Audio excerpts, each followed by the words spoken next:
자, 이번 해주실 이야기는 바로 시청자 아스라 킹스라 가스라 아스라님께서 찾아오셨습니다. 오늘 아스라님께서는 또 소름 끼치는 이야기를 전달해 주시겠죠. 하지만 내용은 모르겠습니다. 어떤 이야기일지 들어보도록 할게요. 여보세요. 여보세요.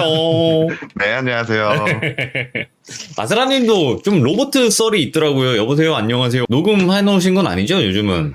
아니, 근데 요즘은 안 그러죠. 근데 돌비님도 아시잖아요. 저 평소에도 전화 받을 때도 이러는 거.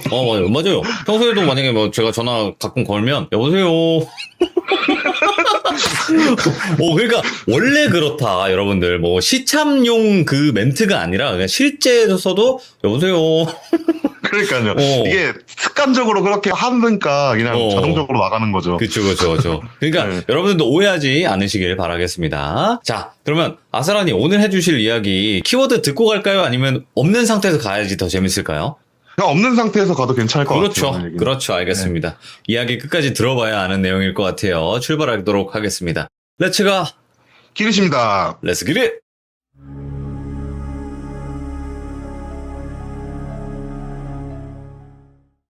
오늘 얘기 같은 경우에 저희 사무실 막내가 겪은 일이에요.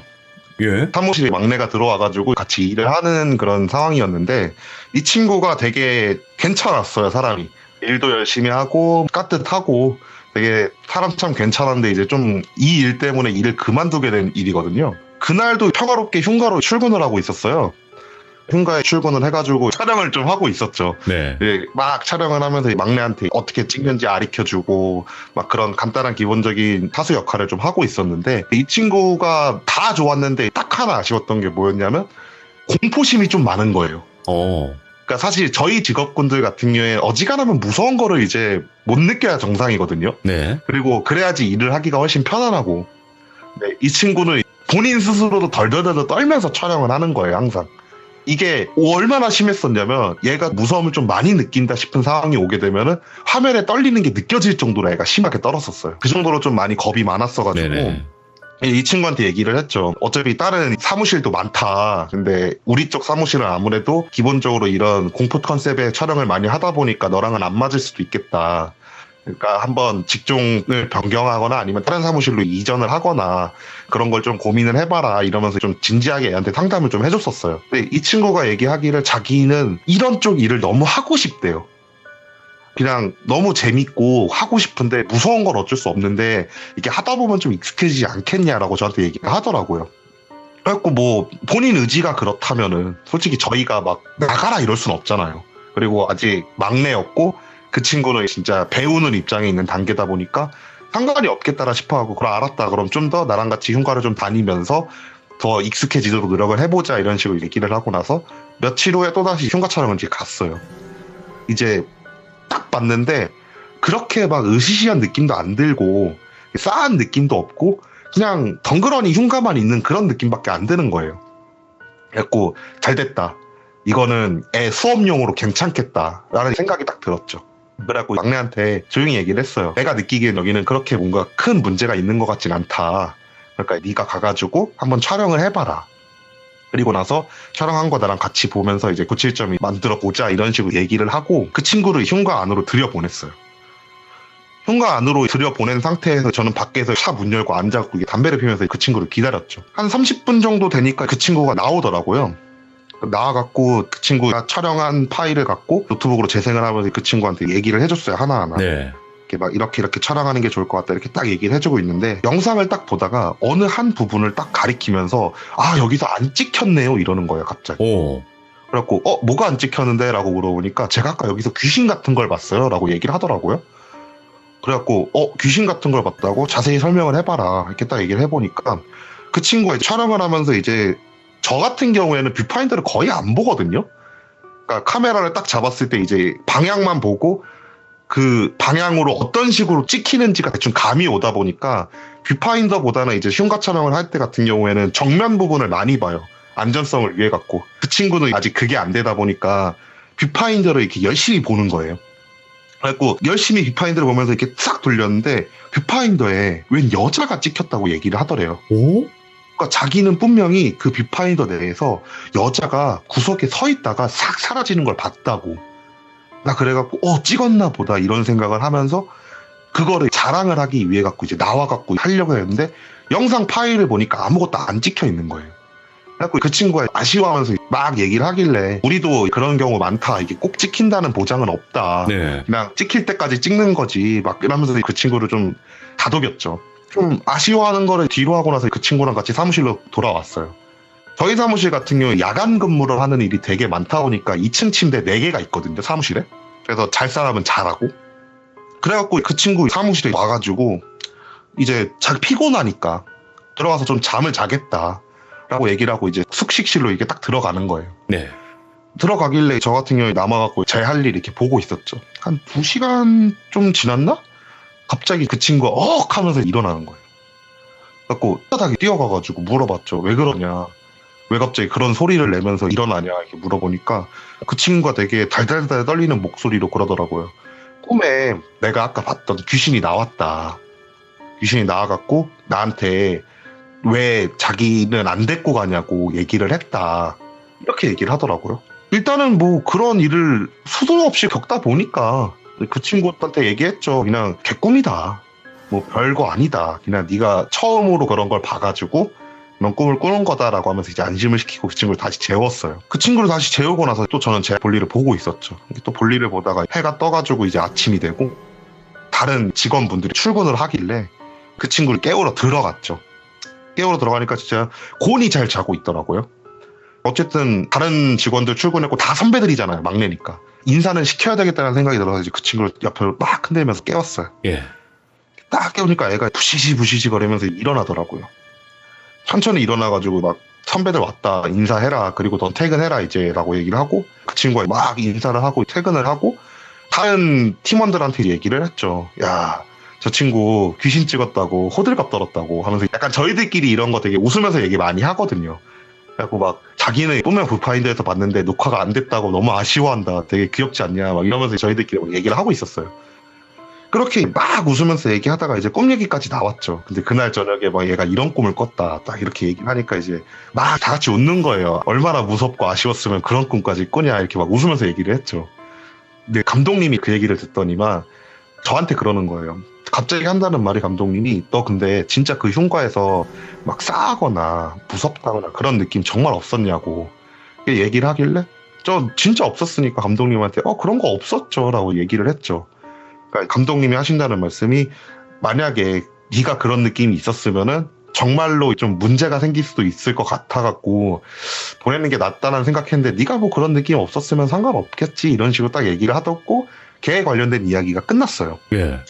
그렇게 끝나고 나서 또 며칠 후에 또다시 평화롭게 흉가로 촬영을 나가게 됐죠. 딱 느긋하게 운전을 하면서 조수석에 타 있는 막내한테 얘기를 했어요. 오늘 가는 곳은 우리가 몇 번 촬영을 했었는데 심령현상 비슷한 것도 좀 많이 일어났었고 약간 이상한 오브 같은 것도 좀 많이 찍힌 그런 장소다. 뭐 가가지고 좀 배우는데 도움이 될 거다. 이런 식으로 얘기를 하면서 그 친구랑 같이 흉가에 도착을 했어요. 네. 흉가에 도착을 하니까 아직 해가 덜 졌더라고요. 그래갖고 애한테 얘기를 했죠. 일단 우리는 밤새면서 하는 일이다 보니까 가가지고 차에서 좀 잠을 자고 해가 완전히 지고 완전히 깜깜해지면 촬영을 하자라고 한 다음에 둘 다 의자를 뒤로 젖혀놓고 잠을 자기 시작을 했어요. 잠을 자는데 제가 잠기가 진짜 밝거든요. 누가 문을 여는 소리가 딱 들리는 거예요. 예. 아주 그것 때문에 잠에서 깼어요. 옆에 조수석을 봤더니만 그 막내가 없는 거예요. 뭐지? 왜 없지라는 생각으로 이제 정신 차리고 문을 열고 나가갖고 그 친구를 이제 찾았죠. 그러니까 흉가 앞에서 잠을 잤다 보니까 바로 눈 떠갖고 정면을 보면 흉가가 보이는 상태였는데 막 찾는데 애가 안 보이는 거예요. 그래갖고 얘 어디 갔나 하면서 핸드폰을 꺼내갖고 그 친구한테 전화를 걸었죠. 전화를 거니까 그 친구가 받아갖고 한다는 말이 좀 일찍 잠에서 깼다. 일찍 잠에서 좀 깼는데 이제 선배 옆에서 주무시고 계시고 그래갖고 먼저 인서트 같은 거라도 좀 따놓기 위해 갖고 흉가 안에 들어왔다라고 얘기를 하더라고. 그리고 착실하다. 일 열심히 하네 라는 생각을 하면서 알았다 나도 금방 준비하고 들어가겠다라고 얘기를 하고 전화를 끊었어요. 예. 전화를 끊고 저도 장비 점검하고 장비를 챙겨가지고 흉가 안으로 들어갔죠. 들어가가지고 저도 저대로 이렇게 쫙 촬영을 하다가 이제 그 친구를 만나갖고 무전기를 건네줬어요. 무전기를 안 들고 들어가가지고 무전기 건네주고 얘기를 했죠. 다음부터 무전기 꼭 챙겨라. 되게 중요한 거다. 이렇게 딱 얘기하니까 알겠습니다라고 얘기를 하고 나서 이제 둘이 헤어져가지고 또다시 촬영을 막 하기 시작을 했어요. 촬영을 막 하고 있는데 그 친구가 무전을 저한테 치는 거예요. 갑자기. 도전을 쳐가지고 한다는 말이 선배 여기 위에 이상한 거 있다고 올라오셔갖고 한번 보셔야 될 것 같다고. 그래서 뭐 이상한 거라고 해봤자 얼마나 이상하겠냐 싶은 생각이 들어갖고 터벅터벅 그 친구가 있는 곳까지 올라갔어요. 딱 올라갔는데 거기가 빌딩이었거든요. 그러니까 빌라라고 하는 게 아마 정확할 것 같아요. 상가 건물식인데 방 하나에 누가 봐도 향을 펴놓은 듯한 게 있는 거예요. 예. 그러니까 바닥에 향 쪼가리 같은 게 이렇게 떨어져 있고 향이 타가지고 나온 재들 있잖아요. 그게 바닥에 동그랗게 이렇게 딱 있는 거예요. 그래갖고 그 생각을 했죠. 아, 여기서 누가 강령술 했나 보다라는 생각이 순간 드는 거예요. 얘기했다시피 좀 많이 위험한 상황이잖아요. 그래가지고 막내한테 얘기를 했죠. 아마 내가 볼 때 강령술 같다. 저기 누가 동호회 같은 사람들이 와가지고 강령술 같은 거 했던 것 같다. 내려가자. 일단은 밖에 나가서 상황을 좀 보자라고 얘기를 한 다음에 그 친구랑 같이 밖으로 나왔어요. 밖으로 나와갖고 어쨌든 강령술 현장을 목격했다 보니까 이제 아는 무당한테 연락을 했죠. 만약의 상황을 위해 갖고 이제 연락을 해가지고 현재 이런 상황인데 목소리 듣고 어느 정도 알 수 있지 않냐, 우리 괜찮은 거냐 이렇게 물어보니까 괜찮은 것 같다라고 얘기를 하길래 알겠다, 어쨌든 촬영은 마무리해야 되니까 마저 찍고 한번 가가지고 털겠다까지 얘기를 하고 나서 전화를 끊었어요. 근데 그 친구랑 다시 강령술을 했던 현장에 딱 들어갔죠. 강령술 했던 현장에 딱 들어가가지고 그 현장을 열심히 찍고 있었어요. 막내가 이렇게 열심히 찍는 걸 보면서 저는 주변을 막 훑어보면서 혹시 또 다른 흔적 같은 게 있나 이렇게 좀 찾아봤죠. 이렇게 찾고 있는데 막내가 조용히 저한테 오더니만 선배님 촬영하다가 좀 이상한 걸 봤습니다. 또 이러는 거예요. 뭘 봤냐 이러니까 향이 되게 이상하게 돼 있어요. 이러는 거예요 갑자기. 예. 그래서 뭐가 이상하냐 이렇게 딱 하면서 그쪽으로 터벅터벅 걸어가지고 그냥 널브러져 있는 재랑 향을 이렇게 쳐다보고 있었어요. 뭐가 이상하냐, 난 앞만 봐도 이상한 거 모르겠는데 뭐가 이상하냐 이러니까 한다는 말이 처음이랑 변하지 않았냐고.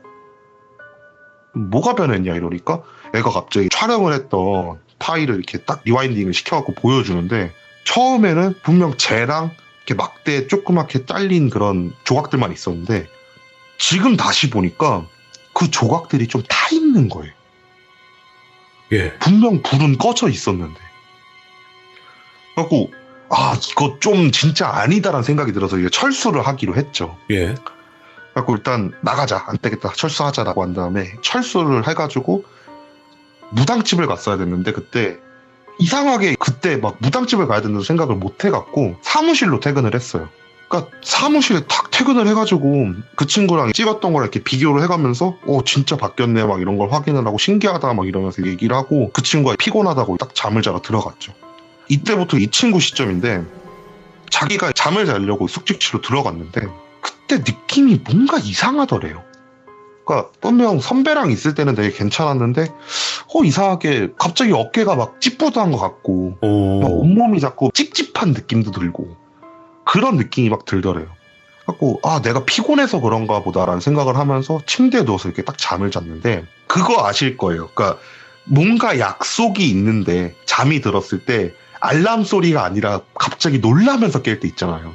있어요. 맞아요. 네, 되게 엄청 놀라면서 막 심장 막 두근두근 거리면서 깰 때 있잖아요. 잠을 자고 있는데 갑자기 그 느낌이 들면서 딱 깨버렸대요. 심장 막 두근두근 거리니까 나 왜 이러지 막 이런 생각을 하면서 침대에 앉아갖고 나 진짜 많이 긴장했나 보다. 괜찮겠지 하면서 이제 다시 자야지 하면서 이렇게 딱 누우는데 베개가 이상하더래요. 분명 자기가 방금까지 딱 베고 있던 베개인데 뭔가 딱딱하더래요. 그래가지고 이상하다 하면서 고개를 돌려갖고 베개 쪽을 딱 봤는데 진짜 새하얀 손이 베개를 딱 올려져 있더래요. 그리고 자기가 그 손에 머리를 대고 자고 있더래요. 그걸 보면서 뭐지 하면서 손바닥이 딱 정면에 보이니까 뒤를 돌아갔고 딱 봤더니만 자기가 처음 꿈에서 봤던 그 여자 있잖아요. 그 여자가 손베개를 이렇게 딱 해주고 있더래요. 그거 보고 깜짝 놀라서 일어나왔는데 싹 사라진 거예요. 이거는 얘기해야 되겠다는 생각이 퍼뜩 들어서 저한테 막 찾아온 거죠. 예. 찾아오길래 제가 그 얘기를 쭉 듣고 그러면은 무당한테 가자. 안 되겠다. 무당한테 가야 될 것 같다. 딱 이런 생각이 들어갖고 그 친구를 바로 차에 태우고 방집으로 이동을 해가지고 무당한테 얘기를 했죠. 현재 이런 상황인데 네가 보기엔 어떠냐. 이렇게 딱 얘기를 하니까 그 무당이 한다는 말이 아이고 씌이긴 씌었다고. 근데 심한 거 아니니까 걱정하지 말라고 이러면서 간단한 비방 같은 거 이제 아실 거예요. 오방기 같은 거 탁탁탁 터는 거 있잖아요. 아, 어깨 털어주고 막 뒤에 털어주고. 네, 그거만 이렇게 딱 해주더라고요. 예. 그래갖고 이거면 된 거라는 생각을 했죠. 저는 그때 당시. 왜냐면 무당이 우리가 자주 거래했던 무당이었고 그 무당이 괜찮다고 하니까.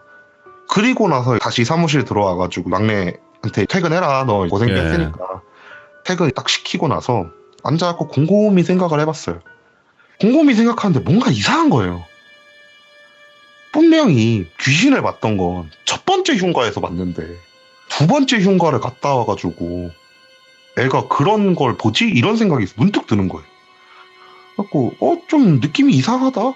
그런 생각을 하면서 이제 며칠의 시간이 지나고 나서 막내한테 한번 물어봤죠. 너 그 뒤로는 뭐 귀신 본 거 그런 거 없지? 이렇게 딱 물어봤죠.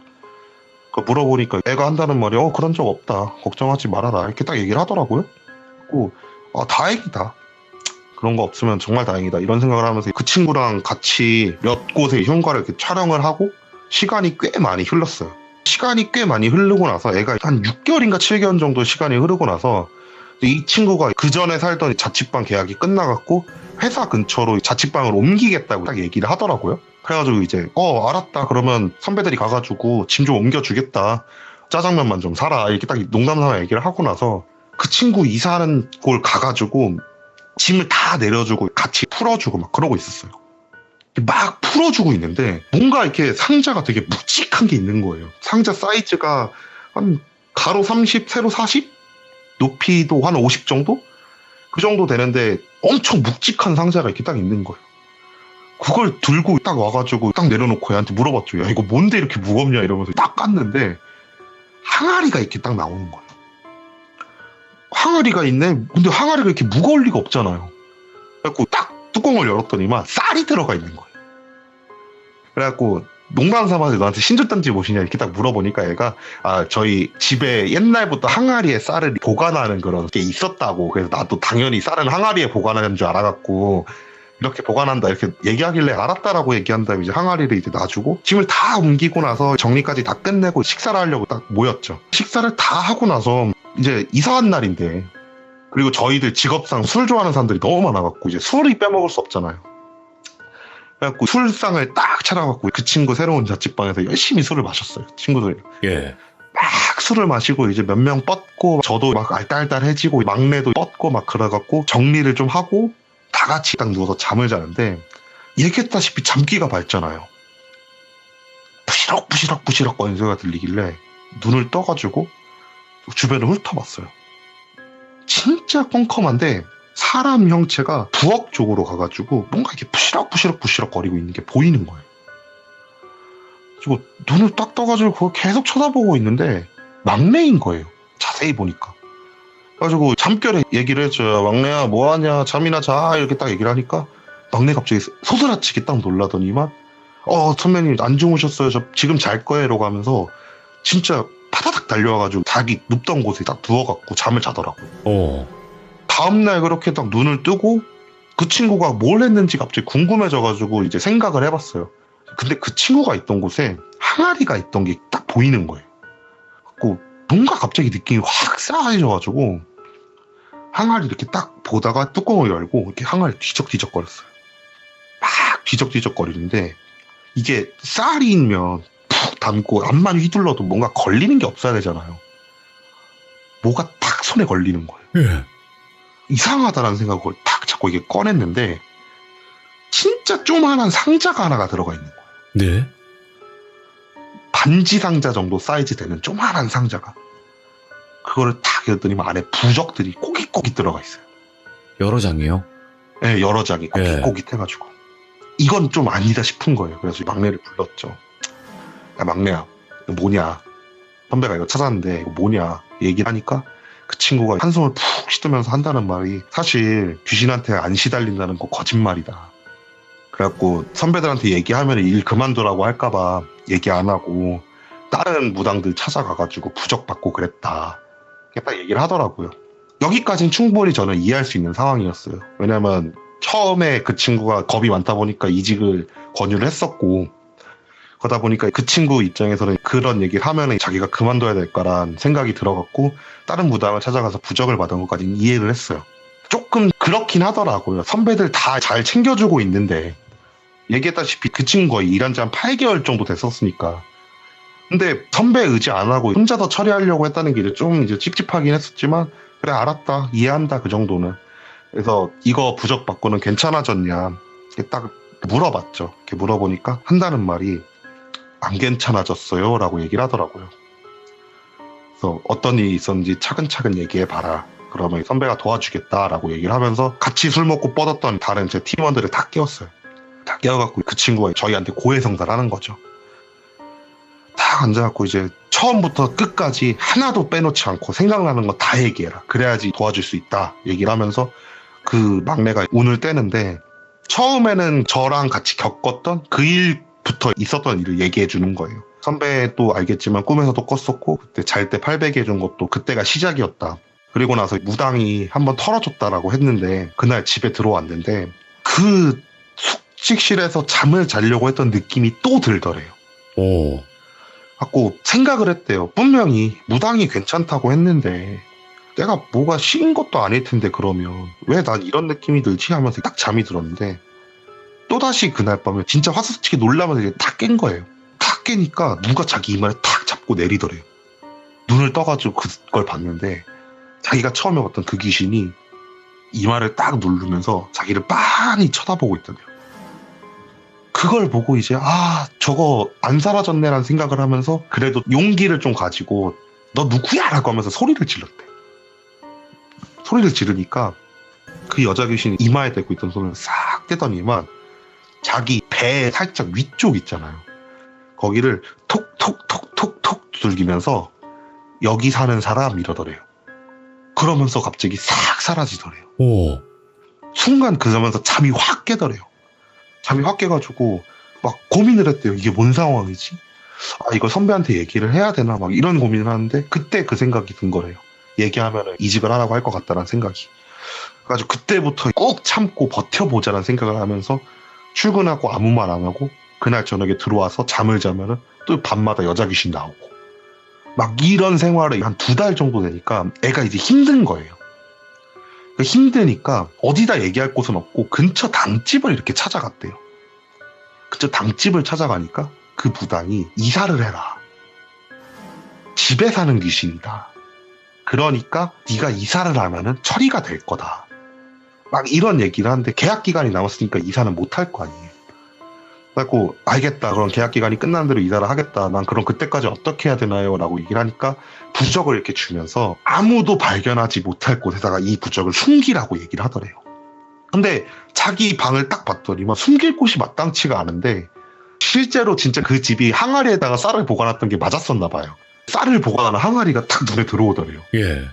그래갖고 이 부적을 그냥 놓으면은 좀 뭔가 훼손될 것 같고 그래갖고 조그만 상자를 구해다가 거기다가 부적을 집어넣고 쌀통 깊숙한 곳에다가 그거를 딱 박아놨대요.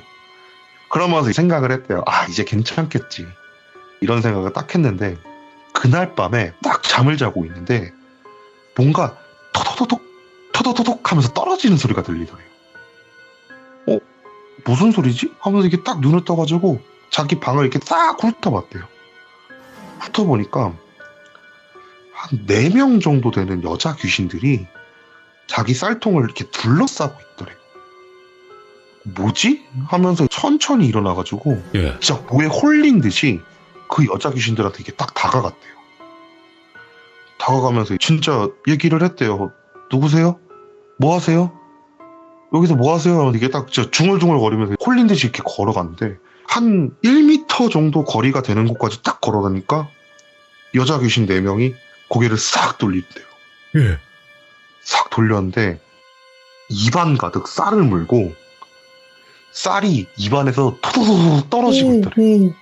그걸 보고 애가 거기서 기절해버린 거예요. 너무 무서워가지고. 다음날 아침에 눈을 딱 떴는데 진짜 바닥에 쌀들이 널브러져 있더래요. 막 엄청나게 많은 양은 아닌데 진짜 쌀알들이 바닥에 떨어져 있더래요. 나 큰일 났다. 나 어떻게 사냐 하면서 이제 쌀을 다 치우고 나서 그날 출근을 했는데 그날 흉가 촬영이 잡혀있던 날이었대요. 출근을 했는데. 출근을 해가지고 흉가 촬영을 가야 되는데 가기가 너무 싫더래요, 자기는. 근데 얘기하면은 그만두라고 할 것 같고 일단 가야지라는 생각으로 흉가 촬영을 딱 갔는데 자기가 이렇게 촬영을 하고 있는데 뒤에서 또 토도독 하는 소리가 들리더래요. 순간 머리부터 발끝까지 소름이 쫙 올라오더래요. 아니겠지 하는 생각을 하면서 고개를 싹 돌렸는데 아니나 다를까 여자 귀신이 입안에 쌀을 가득 문 채로 쌀을 떨어뜨리면서 자기를 졸졸 쫓아오고 있더래요. 한 번 봤던 거여서 이제 너무 막 기절할 정도로 놀라진 않는데 너무 무섭더래요. 그래갖고 도망쳐야지라는 생각으로 좀 못 본 척을 하면서 빠른 걸음으로 이제 막 걔가 얘기하기에 학교 촬영이었다고 했거든요. 복도로 이렇게 막 걸어가고 있는데 뒤에서 토도독 거리는 소리가 좀 작아지더래요.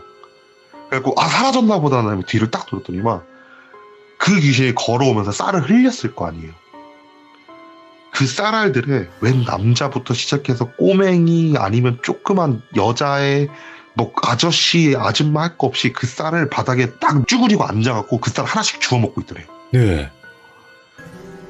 그걸 보고 얘가 너무 놀라갖고 이제 카메라 촬영이고 보고 딱 카메라 접고 그냥 뛰어서 내려온 거예요.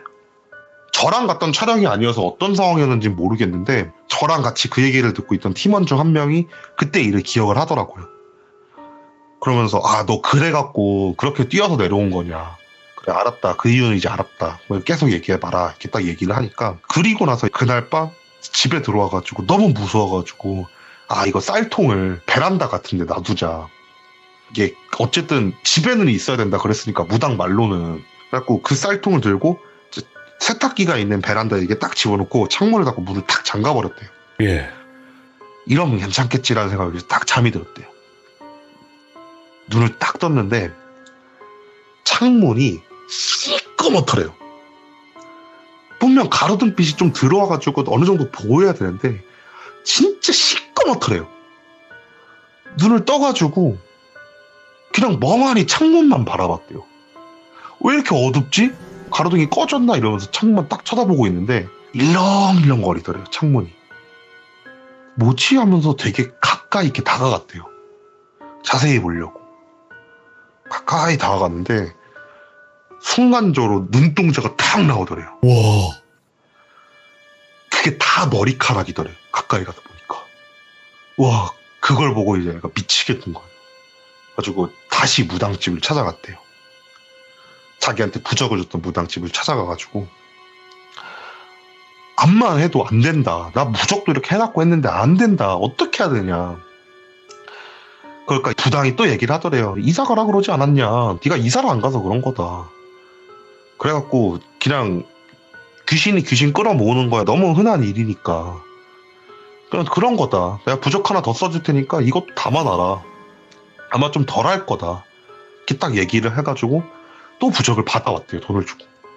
그리고 나서 또 쌀통을 이제 뒤적뒤적 걸어갖고 쌀통에서 상자를 꺼내갖고 또 다른 부적을 이렇게 또 꾸겨서 넣었대요.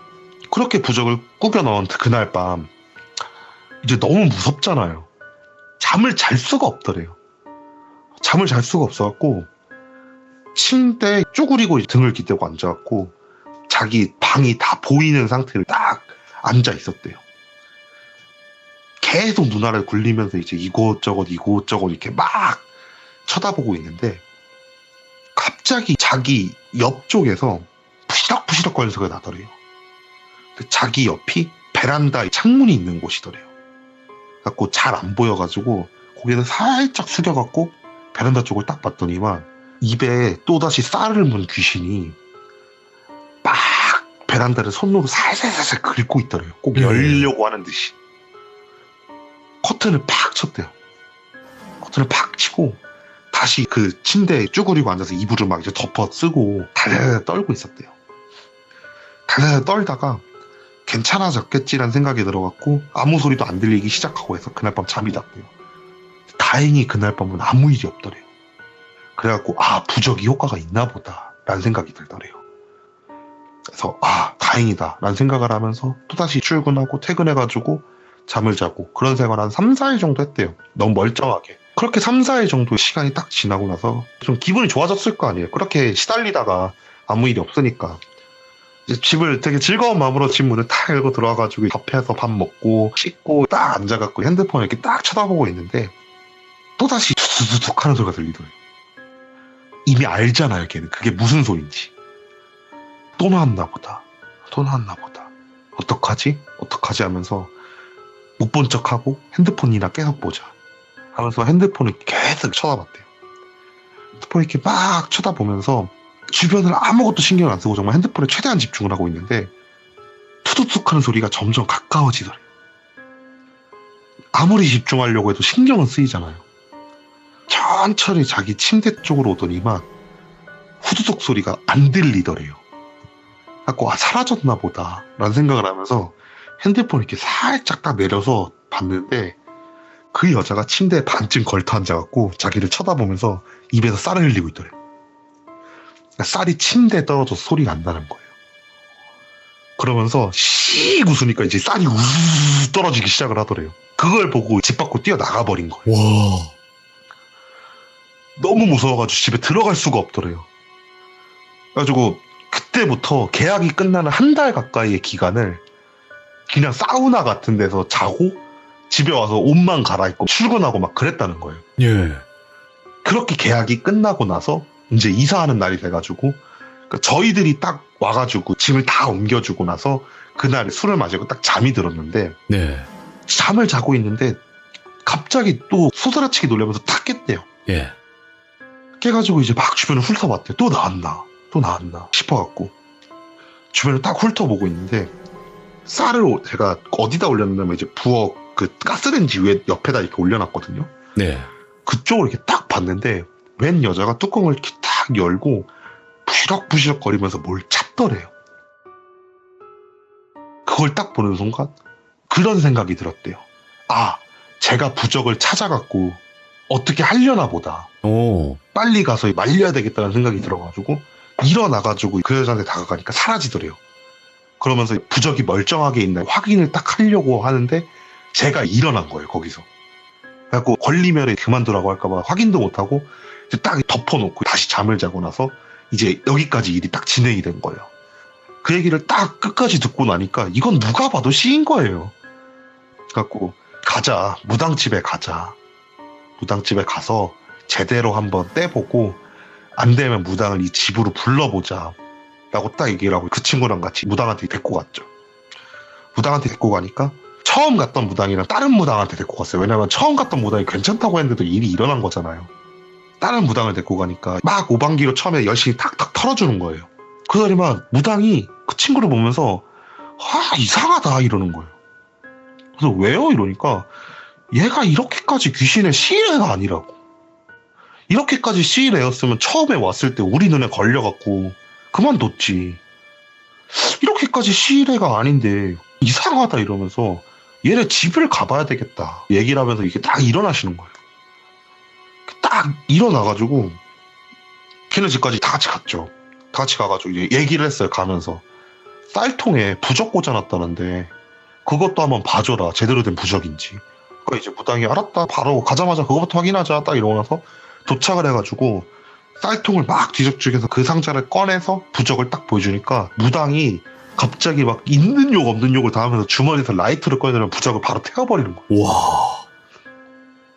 옆에서 이제 벙쩍 갖고 보다가 물어봤죠. 왜 태우냐고. 이러니까 야, 어떻게 귀신 들려오는 부적을 쌀통에다 넣어놓냐고. 성주신도 다 돌아가겠다고 무서워가지고. 이거 귀신 쫓는 부적 아니라고. 귀신 불려드리는 부적이라고. 하물며 그거를 신주단지 모시는 곳에다가 그 부적을 갖다 놓으면 일반 잡기들이 아니고 험한 귀신들 모인다고. 너 도대체 어떤 무당을 찾아간 거냐고. 막 하면서 막 짜증을 내시는 거예요.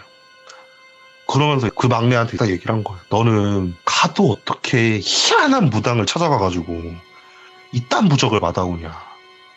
아이고, 너도 고생 많이 했다 이러면서 집에서 향 피우고 조그만한 제사성 차려서 제사 지내고 나서 이제 됐다고. 너는 절대 그 무당 찾아가지 말라고 딱 하면서 돌아가시는 거예요. 그 얘기를 옆에서 팀원들이랑 다 같이 들었는데 순간 짜증이 나는 거예요. 이 미친 무당이 감히 우리 막내한테 사기를 쳐라는 생각이 순간적으로 드는 거예요. 그래가지고 막내한테 물어봤어요. 야, 그 무당 어디냐? 어딘지 얘기해라. 우리 찾아가가지고 한바탕 하자. 딱 얘기를 하니까 막내가 주소를 이렇게 딱 주는 거예요. 그러니까 알았다. 우리 가가지고 이제 딱 한 소리 하고 오겠다라고 한다음에 팀원들이 딱 모여갖고 그 무당집을 쳐들어갔어요. 근데 무당집을 딱 들어가가지고 문을 진짜 발로 차는 건 아니지만 손으로 진짜 미친 듯이 팡 연 다음에 무당 앞까지 이렇게 딱 가가지고 야, 너 부적 갖고 장난질 친다고 하는 무당 맞냐? 이렇게 딱 물어봤어요. 막내가 이제 뒤에서 무서워가지고 아무것도 못하고 막 덜덜 떨고 있었고 무당이 이렇게 고개를 싹 내리면서 막내를 딱 보더니만 딱 천천히 다시 고개를 세우고 저희를 딱 쳐다보고 고개를 푹 숙이더니만 한숨을 팍 쉬어요. 뭐하냐? 똑바로 얘기해봐라. 딱 얘기하니까 무당이 한숨을 푹 쉬더니만 아휴, 그 무당들 많이 만나보셔서 알 거 아니에요? 이러는 거예요, 갑자기. 뭐야. 얘는 그래도 좀 보는 무당인가 보다 싶었어요. 그래갖고 그래, 무당들 많이 만나봤는데 난 네 행동이 이해가 안 된다. 뭐 한 거냐 이러니까 한숨을 또 쉬더니만 요즘 장사가 잘 안 돼서요. 이러는 거. 장사가 안 된다고. 그래서 그게 뭔 상관이야 이러니까 처음에 왔을 때 방송 쪽에서 일한다는 것도 다 들어갔고 귀신 좀 모아서 애한테 붙여놓고 구판 좀 버려갖고 깨끗하게 해준 다음에 방송 출연 좀 하려고 했습니다. 이러는 거예요. 어이가 없잖아요. 진짜 어이가 없잖아요. 그래갖고 너는 그럴 자격도 없다고. 넌 진짜 그럴 자격도 없다고 한 다음에 이제 있는 욕 없는 욕 다 한 다음에 부적값 내놔라. 이거 사기친 거 아니냐 막 하면서 막 쏘아 붙여갖고 이제 저희들 뭐 돌비인 거 아시잖아요. 굿마다 법적으로 가격이 정해져 있는 거. 그렇죠. 예. 네, 막 그런 거 들먹이면서 부적값 내놔라. 막 하면서 쏘아 붙이니까 그 사람이 부적값 돌려주고 돌아왔어요. 돌아와서 막내한테 얘기를 했죠. 끝났다. 그리고 다음부터는 이런 일이 있으면은 선배한테 꼭 얘기해라. 딱 반드시 알지 않냐. 이렇게 사기치는 무당들 수두룩하다. 너 조심해라. 딱 이러고 나서 그 친구랑 계속 일을 할 줄 알았는데 그 친구가 그 일에 충격을 먹고 내가 이 일을 계속하면 그런 귀신을 또 볼 수 있을 거라는 생각이 막 들어갖고 일을 못하겠다라고 하더라고요. 그리고 나서 이제 야. 그 친구가 그만두고 얘기가 끝나죠. 야, 이런 일도 있구나. 진짜 수많은 일이 있었네요, 아스라님. 아, 그쵸. 저희들 그래서 막내가 좀 자주 바뀌어요. 아, 근데 그 힘든 업이긴 했죠. 그 당시에. 네, 그쵸. 힘든 업이었죠. 아, 그치. 근데 어떻게 또 버티셨나, 거기서. 또 그 신기하네. 그거를 꾸역꾸역 버텼다고 하더라고요. 제가 그게 좀 와. 안쓰럽더라고요. 그러니까 뭐 겁이 없고 진짜 그거를 너무 즐겨가지고 하는 사람이면 그래 버틸만해. 근데 그런 것도 아니고 겁도 있으셨잖아요, 그분도. 그러니까요. 저 같은 경우에 그냥 하잖아요. 네. 근데 그 친구는 겁도 있었는데 그걸 어떻게 버텼다고 하더라고요. 굳이 그럴 이유가 그렇게 심각하게 이유가 있었을까 싶기도 하지만. 네, 저도 솔직히 그렇게 생각을 하지만 걔는 이 일이 좋았다고 하더라고요. 그래도. 근데 어떻게 보면 좀 그런 거 있잖아요. 뭔가 미지의 세계를 탐험하는 듯하고 뭔가 맞아요. 다이나믹하고 두려움 설렘 반 이런 느낌도 있고 그래서 아마 그거를 끊지 못하는 게 아닌가 뭐 또 이런 생각도 해보게 되네요. 아마 그랬을 거예요. 그 친구도. 그리고 공포의 매력이 그런 거잖아요, 사실. 아, 그렇죠. 그게 네. 매력이니까 제가 오랫동안 그쪽 일에 몸담았고 아직도 만나는 사람들마다 이제 무서운 얘기 있냐 물어보고 그러고 다니고 있으니까. 감사합니다. 오늘 아스라님도 너무너무 고생 많으셨고 항상 네 가스라 킹스라 뭐 언제까지 이야기 썰이 있을진 모르겠지만 그래도 마지막까지 해주실 때까지만이라도 화이팅 항상 넘치게 해주셔서 감사합니다. 진짜 고맙습니다. 네, 감사합니다. 고맙습니다. 네. 자, 오늘 아스라님께서 이야기를 해주신 게 그 막내분이 진짜 어떻게 버텼을까 싶을 정도로 너무 소름 끼치는 이야기였고 아까 여러분들 그 포인트 기억하시죠? 쌀을 입에서 막 물불 막 떨구는 거. 야, 이거 사파로 나오면 어떨까 궁금하긴 하네요. 이거 어떻게 표현해야 되지? 사파가님이랑 얘기를 좀 해봐야겠네. 이거를 좀 잘 표현하면 참 좋을 텐데. 왜냐면 그런 그 느낌 자체가 되게 어디서 듣기 힘든 일이기도 하니까, 한번 이건 얘기를 좀 잘 나눠봐야겠네요. 시청해주신 여러분들 항상 감사합니다. 고맙습니다.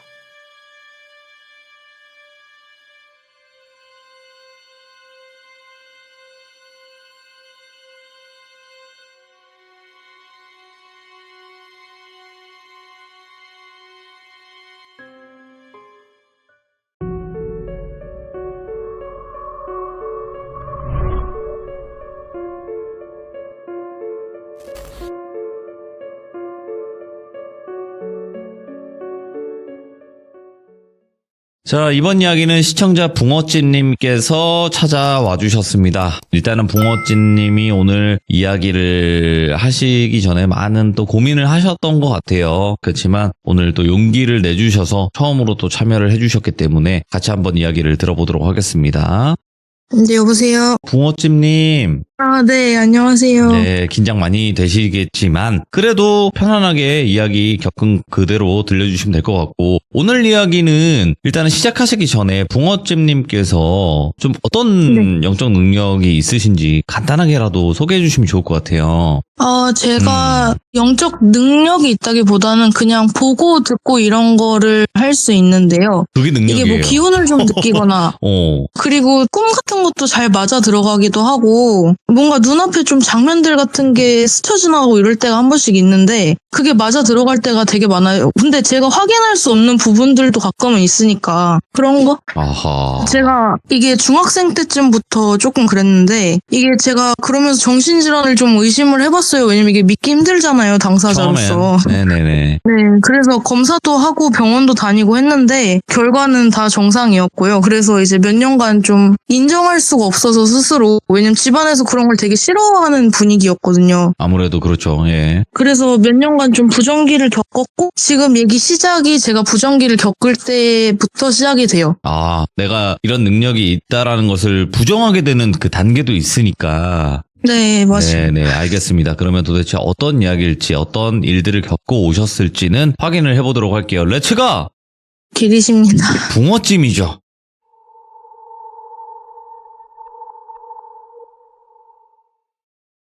저는 지금은 결혼한 남편이 연애 때 아픈 상태의 새끼 길고양이를 우연히 발견을 했어요. 그래서 상태가 많이 심각해가지고 그 보호소에 보낼까 했는데 결국엔 제가 키우게 됐고요. 제가 집으로 데려와서 치료도 하고 비용도 많이 들었고, 병원에서 말하기에는 한 이틀만 늦었어도 죽었을 거라고 말하더라고요. 그래서 데리고 왔는데, 근데 제가 처음엔 이 고양이를 되게 무서워했어요. 왜냐면 얘를 이제 가을이라고 부를게요. 네, 가을이. 예. 가끔 가을이 얼굴에 어떤 할아버지 분 얼굴이 겹쳐 보일 때도 좀 있었고요. 그리고 다른 사람들이랑 같이 있을 때는 고양이가 되게 활발하고 그냥 진짜 똥꼬발랄한 새끼 고양이 그 자체인데, 저랑만 딱 단둘이 집에 있거나 이러면 좀 애가 행동이 차분해지면서 좀 사람 같기도 하고, 오호.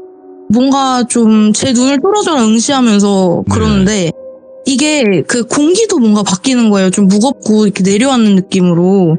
그래가지고 제가 진짜 무서워서 그럴 때는 단둘이만 집에 있기 싫었고 일부러 밖에서 누가 올 때까지 기다렸다가 집에 들어가거나, 아니면 집에 단둘이 있으면 제가 막 뛰쳐나가거나 이럴 때도 있었어요. 너무 무서워가지고. 그래서 데려왔으니까 아무튼 책임감으로 키우고 그러다 보니까 정도 들고 이뻐하고 했거든요. 근데 가끔 가을이 뒤에 그 얼굴이 겹쳐 보이던 똑같은 얼굴의 할아버지께서 좌선 자세를 하고 눈을 감고 앉아 계실 때도 있으셨어요. 가끔 명상하는 것처럼. 근데 보일 때는 항상 이 모습이었고, 그리고 뭐 저한테 말을 걸거나 뭐 집을 돌아다니거나 이러는 것도 아니고, 그러다가 갑자기 어느 때는 없고 어느 때는 명상 자세고 그냥 이런 식인 거예요, 항상.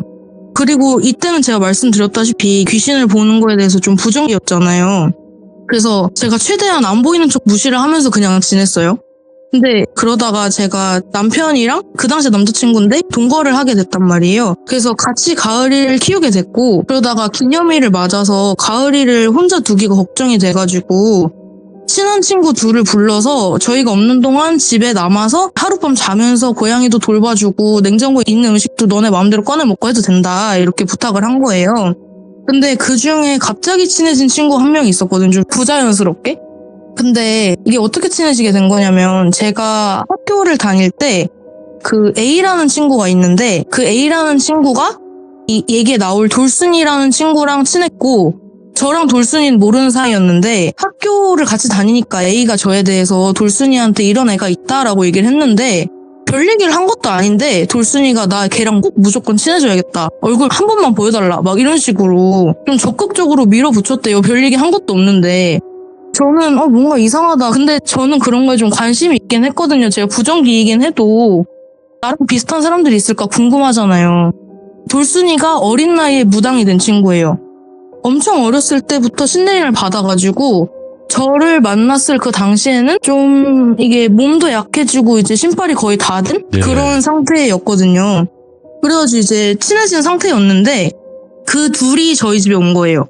그래가지고 돌순이랑 같이 저녁도 먹고 하는데 돌순이가 저한테 이유는 얘기를 안 해주면서 막 되게 불안한 표정으로 여행을 안 가면 안 되겠냐 이런 식으로 붙잡는 거예요. 예. 근데 저는 이미 몇 달 전부터 기념일 때 이때 가야지 하고 예약을 해놓은 상태인데 안 갈 수가 없고 또 얘가 이유도 말 안 해주고 갑자기 이러니까 저는 좀 당황스럽고 불쾌하잖아요. 그래가지고 무시를 하고 그냥 갔어요. 근데 얘는 막 계속 그래 너 고집대로 갈 거면 내가 못 말리겠지만 그래도 제발 조심을 해라. 뭘 조심하라는 건지도 말을 안 해주면서 그래가지고 가는 길에 좀 남자친구가 이상하게 졸음운전을 하더라고요. 근데 얘가 이런 적이 없어요. 전에 졸음운전 한 번도 한 적이 없고 전날 또 충분히 잤고 이랬는데 트럭이랑 정면 충돌할 뻔한 사건이 있은 거예요. 졸음운전 하는 바람에. 어이구야. 그리고 누가 발목을 꽉 잡는 것처럼 이게 저려서 브레이크 밟는 발목이 아프다 막 이렇게 저한테 얘기도 하고 몇 번 쉬었다 가기도 했어요. 먼 거리도 아닌데. 그래도 무사히 펜션에 도착은 했어요. 그래서 그 펜션이 밤이 되면 별이 밖에 되게 많이 보이는 곳이란 말이에요. 근데 그날이 날도 맑았고 해서 남자친구가 나가보자고 하는데 아까 올 때는 안 보였는데 제가 오고 나서부터 연가들이 밖에 되게 많이 모여 있는 거예요. 예. 그리고 밖에 보면은 기운이 센 애들이 있어요. 그러니까 이게 저는 보다 보면 기운이 사람한테도 보이고 귀신한테도 보이는데 기가 센 사람들은 겉에가 좀 하얀 막 같은 게 좀 두껍게 보이고 오호. 약한 사람 같은 경우는 좀 얇게 보여요. 그리고 예. 진짜 센 악기나 뭐 약간 원혼이 강한 귀 같은 경우에는 아까 그 제가 말씀드린 가을이한테 느꼈던 그런 것처럼 공기 이렇게 차갑게 내려앉으면서 좀 숨 못 쉬게 답답하고 이런 게 털을 가도 느끼거든요. 좀 기가 센터 같은 데를. 네. 근데 그게 그 비에 잔뜩 젖은 우비를 입은 7살 정도 돼 보이는 아기가 있는데 그 아기한테서 그 기운이 느껴지는 거예요. 근데 그게 좀 불길했어요. 그러니까 가끔 당집들 보면은 좀 따뜻한 느낌이 든다고 말씀하신 당집 있잖아요. 네. 그런 데는 신분이 세신데 좀 선하신 느낌인데 악기 같은 경우에는 좀 뭔가 차갑다? 뼛속까지 시리다? 이런 느낌이 있어요. 와, 예.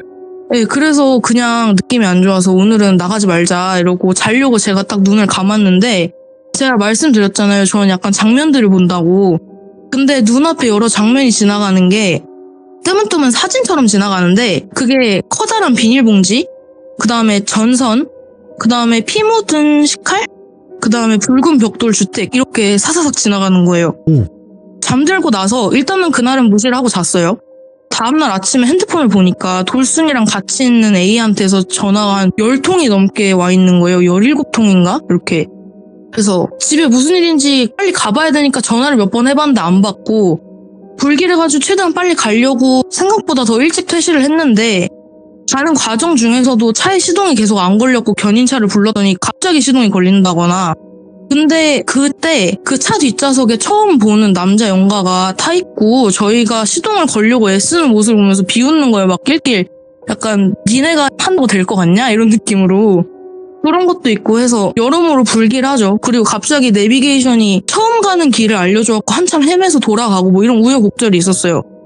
집에 가서 A한테 무슨 일로 이렇게 전화를 20통씩이냐 했냐 이러고 상호 설명을 들었는데 집이 완전 난장판인 거예요. 완전 막 그릇 깨져 있고 이불 같은 것도 막 내팽겨져 쳐 있고 칼은 막 다 칼집 있잖아요. 거기서 다 빠져가지고 어디 숨겨져 있고 막 이런 거예요. 그래서 이제 얘기를 들었는데 그날 돌순이가 빙의가 됐었는지 약간 여러 명 목소리를 내면서 그 칼을 찾아갖고 스스로 해를 입히려고 한다거나 아니면 막 갑자기 혼자 벽에 머리를 막 쾅쾅 들이박는데 말릴 수가 없고 힘이 엄청 셌대요. 이런 행동을 했었다고 하더라고요. 그래가지고 돌순이한테 너는 기억이 나냐 했는데 중간중간 기절했다 잠깐 돌아왔을 때 그 방 안에 여러 악기 같은 느낌을 풍기는 연가들이 한 4 정도가 막 그 방 구석에도 기어 올라가고 막 약간 거미처럼 내려다보고 있고 뭐 이런 거 있잖아요. 그런 모습이었다는 거예요. 그래가지고 근데 그때 외에는 전혀 기억을 못 한대요. 그래가지고 그 뒤로는 이제 한동안 잔뜩 경계태세를 취하고 돌순이가 알려주는 대로 집에 여러 가지 비방을 해놨어요. 근데 그랬더니 몇 달 동안 아무 일이 없이 잠잠했고요. 그러다가 제가 한 달 정도 그 개인적인 사정으로 부탁을 받고서 아랫지방 경남에 있는 언니네 집에 가서 지내게 됐어요. 네. 그 아는 언니네 어머니께서는 그 당시 절을 운영하고 계셨는데 꽤 크게 지리산에. 근데 제가 들어가고 한 2주쯤 됐을 때 제가 집에 있었다고 언니가 어머니께 말씀을 안 드렸거든요. 근데 그 어머니께서 언니한테 전화를 해서 너 혹시 자취집에 안 좋은 일이 있냐? 혹시 우환이 닥친 거 아니냐? 꿈에서 큰 검은 뱀이 너가 자취하는 집에 들어가려고 했다. 근데 그 검은 털이랑 흰색 털이 섞인 고양이가 그 뱀이랑 싸워서 물리치는데 성공을 했고 뱀이 집 밖으로 쫓겨나가는 꿈을 꿨다 이랬대요. 근데 꿈상으로 약간 혈투를 벌였대요, 고양이랑 뱀이. 예. 근데 제가 그때 가을이를 데려갔거든요, 집에. 근데 그 가을이가 그 무늬예요. 턱시도 무늬. 그리고 말한 고양이가 맞는 게 얘가 코에 그 인중 있는데 오서방점이 하나 있어요. 근데 그 오서방점이 하나가 있는 고양이가 맞대요. 예. 그래가지고 이제 그렇게 됐다 이런 얘기를 들었고, 그리고 그 집에서는 아무 일 없이 그냥 별탈 없이 잘 지냈어요. 그리고 그 약속한 한 달이 지나서 언니네 집에서 나와가지고 저는 돌순이가 좀 강력하게 저한테 권유를 해서 돌순이랑 같이 인천에서 자취를 하기 시작을 했거든요. 예. 근데 이때 가을이를 저는 같이 데리고 다녔는데 이때부터 가을이 옆에 할아버지는 아주 가끔 돌순이가 집에 없을 때만 나타나시다가 어느 날부터는 아예 안 오시는 거예요. 그래가지고 이제 자취를 시작하고 한 2달쯤 지났을 때 그때 딱 한 번 봤던 우비소년 있죠. 걔가 이제 아예 집에 들어와 있는 거예요. 예. 근데 갑자기 그동안 뭐 아무것도 없다 갑자기 와 있었고, 아무튼 저한테만 보이니까 저는 무시를 했었는데 돌순이도 너 쟤 보이지? 이런 식으로 얘기를 하니까 저는 그 당시에 부정기였는데 제가 보는 걸 옆에 있는 사람도 보고 똑같이 묘사를 하는데 이게 제가 정신병일 수가 없는 거잖아요. 그렇죠. 그래가지고 이제 제가 부정기를 끝나고 인정을 하게 된 사건이거든요. 예. 그래서 그 우비소년이랑 이야기를 해보려고 시도를 하더라고요, 돌순이가. 저는 네. 솔직히 느끼진 않았는데 뭐 무당이니까 한을 풀어주고 뭔가 그러고 싶은 게 있나 보다 하고 그냥 옆에서 같이 듣고 있었어요. 근데 그 우비소년 왈 이제 본인 나이를 기억을 못하고 생김새로만 한 7살, 6살 정도 돼 보이는 것 같고, 그리고 생전에 부모님은 이혼을 했대요. 그리고 엄마가 어떤 교회에 다니다가 점점 이상해져서 막 본인을 때리기도 하고 뭔가 그래서 본인을 이제 죽게 내버려뒀다 뭐 이런 얘기를 하는데 이게 애기가 말하는 거니까 약간 어휘력이 안 좋아서 저희가 이해를 제대로 못하니까 막 짜증을 내고 발을 구르고 이러면서 집을 나가더라고요. 그리고 그날 밤부터 며칠간 다시 꿈을 꿨는데 이게 그 애기 시점으로 꾼 꿈이었어요. 그러니까 우비소년이라고 부를게요. 네. 우비소년의 시점으로 제가 꾼 꿈이었는데 꿈 내용이 비 오는 날에 붉은 벽돌로 된 한 2, 3층 정도 되는 외부 계단이 돌로 되어 있는 네. 구축 다세대 주택 빌라? 이런 곳이었고 배경이. 근데 2, 3층 정도 될 거라고 유추한 이유는 난간에서 바로 앞에 전봇대 전선이 지나가는 게 보이는 거예요. 약간 낮은 전봇대 같은 경우에는 전선이 2, 3층 난간에 있으면 보이잖아요. 바로 앞에 눈앞에 지나가는 게. 그래서 그 개구리 모자가 달린 파란 우비를 입고 그 밑에서 웅덩이에서 물장구를 치면서 한참 놀고 있었거든요. 근데 그러다가 배가 고파져서 집에 뛰어 들어갔어요. 네. 근데 현관이 잠겨있진 않았고 조금 열려있는 거 있잖아요.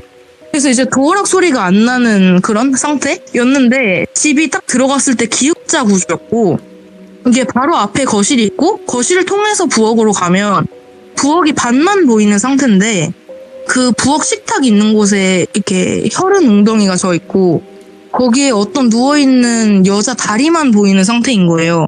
근데 그 여자 몸을 어떤 다른 엄청 미인으로 보이는 검은 긴 생머리 여자가 있었는데 그 여자가 누워있는 여자 몸을 칼로 노질을 하면서 약간 김장봉투만한 크기의 비닐에 넣고 있는 거예요. 그 장면을 제가 아이인 상태로 본 거죠. 예. 그래서 이제 제가 놀라서 굳은 채로 그 생머리 여자한테 엄마 하고 조그맣게 불렀는데 잠깐 여자가 머뭇거리다가 식칼을 들고 쫓아서 나오는 거예요. 저를 쫓아서. 예.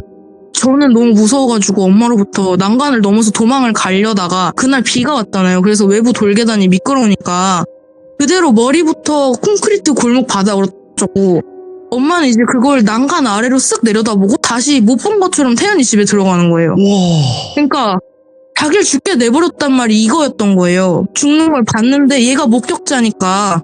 근데 이걸 꿈을 같은 거를 며칠간 계속 꿨어요. 그리고 이제 다시 어느 날 저녁에 우비소년이 다시 왔고 집에 다 봤지? 내가 다 보여줬잖아. 이런 식으로 얘기를 하면서 본인이 한을 풀고 떠날 수 있게 요구사항을 2개를 들어달래요. 예. 근데 하나는 본인 아빠가 엄마랑 이혼하고 이제 따로 살기 전에 본인에게 사준 장난감 팽이가 있는데 그걸 찾아와서 달라는 거였고, 다른 하나는 엄마를 꼬드겨서 본인한테 나쁘게 굴게 만든 교회 목사를 죽여달라는 거예요.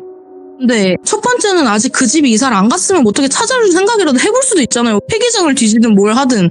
근데 두 번째는 아예 불가능한 거잖아요.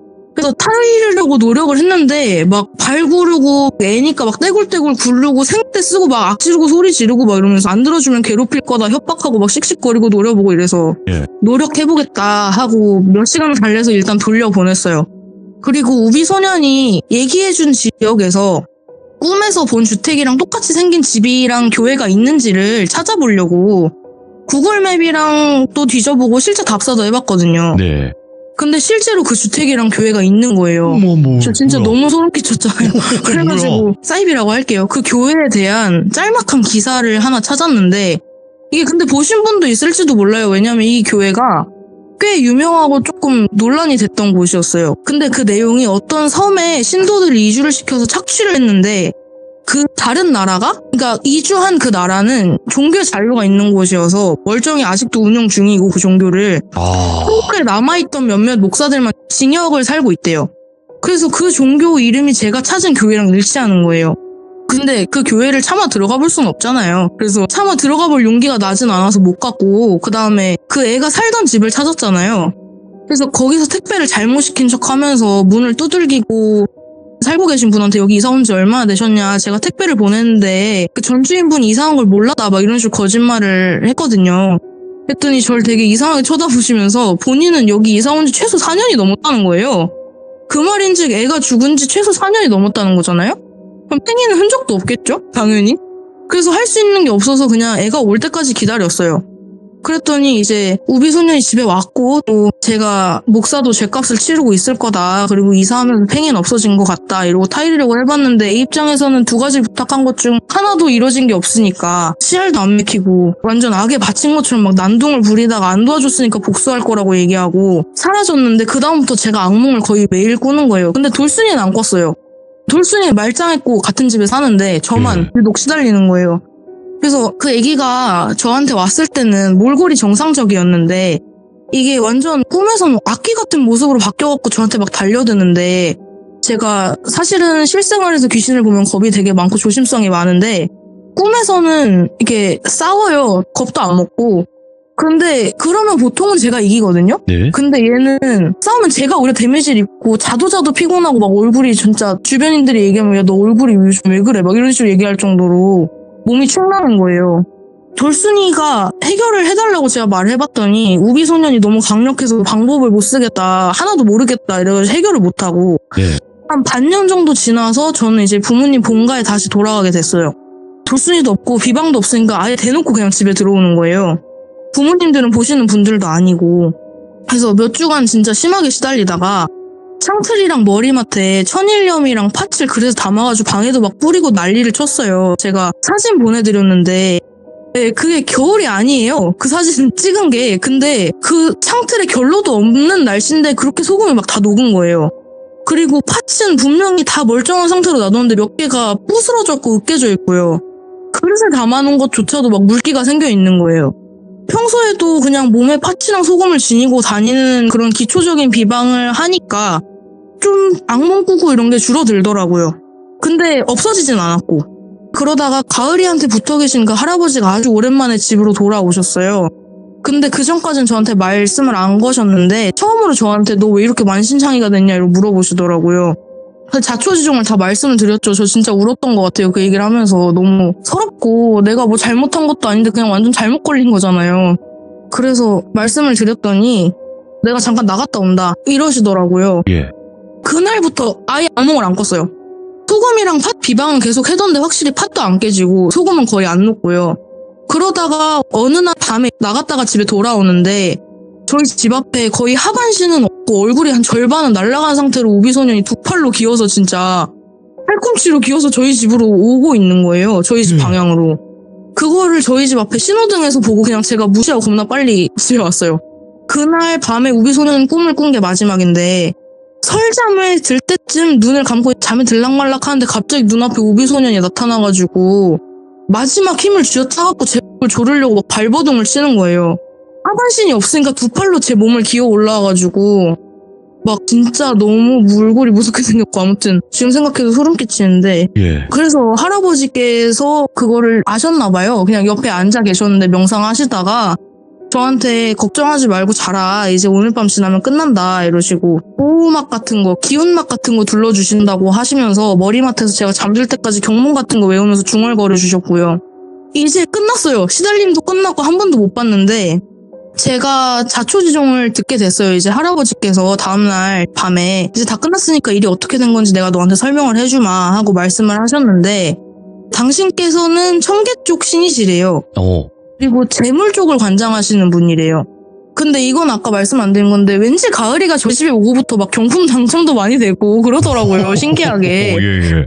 그래서 막 얘 진짜 복고양이다. 내가 좋은 일에서 복 받는다 이렇게 얘기를 하고 그랬었는데 뭐 아무튼 그 전생에 가을이가 인간이었을 때 가을이로부터 은혜를 입으셔서 가을이를 다음 생에 지켜주려고 함께 같이 내려오신 거래요. 근데 가을이가 예상치 못하게 몸이 되게 허약한 길고양이로 태어나면서 죽을 뻔했다고 하셨고요. 그래서 그런 위험한 상태에서 제가 가을이를 구해줬잖아요. 야. 그러니까 함께 기운을 차리시고서 제가 완벽히는 아니어도 눈과 귀가 트여있다는 건 아시고 저한테 단둘이 있을 때 소통을 해보려고 하신 건데 예. 근데 워낙 강하신 분이니까 저는 그 기운이 눌리는 거에 겁을 엄청 먹었던 거고 그래서 저한테 뭔가 기운을 써보기도 하고 뭐 그러셨는데 제가 안 먹히니까 고양이한테 들어가 보기도 하고 뭐 그러신 거래요. 그래가지고 네. 이제 사람 같은 행동도 하고 애가 저랑 둘만 있으면 좀 이상하고 그랬던 게 그건데 저는 그것 때문에 너무 무서워서 겁먹었던 거였고 근데 돌순이가 모시는 신은 저승 계열의 신인데 네. 말씀하시기로는 청계랑 저승은 좀 사이가 안 좋은데 그 중에서도 유독 두 분이 안 좋았대요. 그래서 처음부터 돌순이는 이걸 다 계획을 한 거였대요.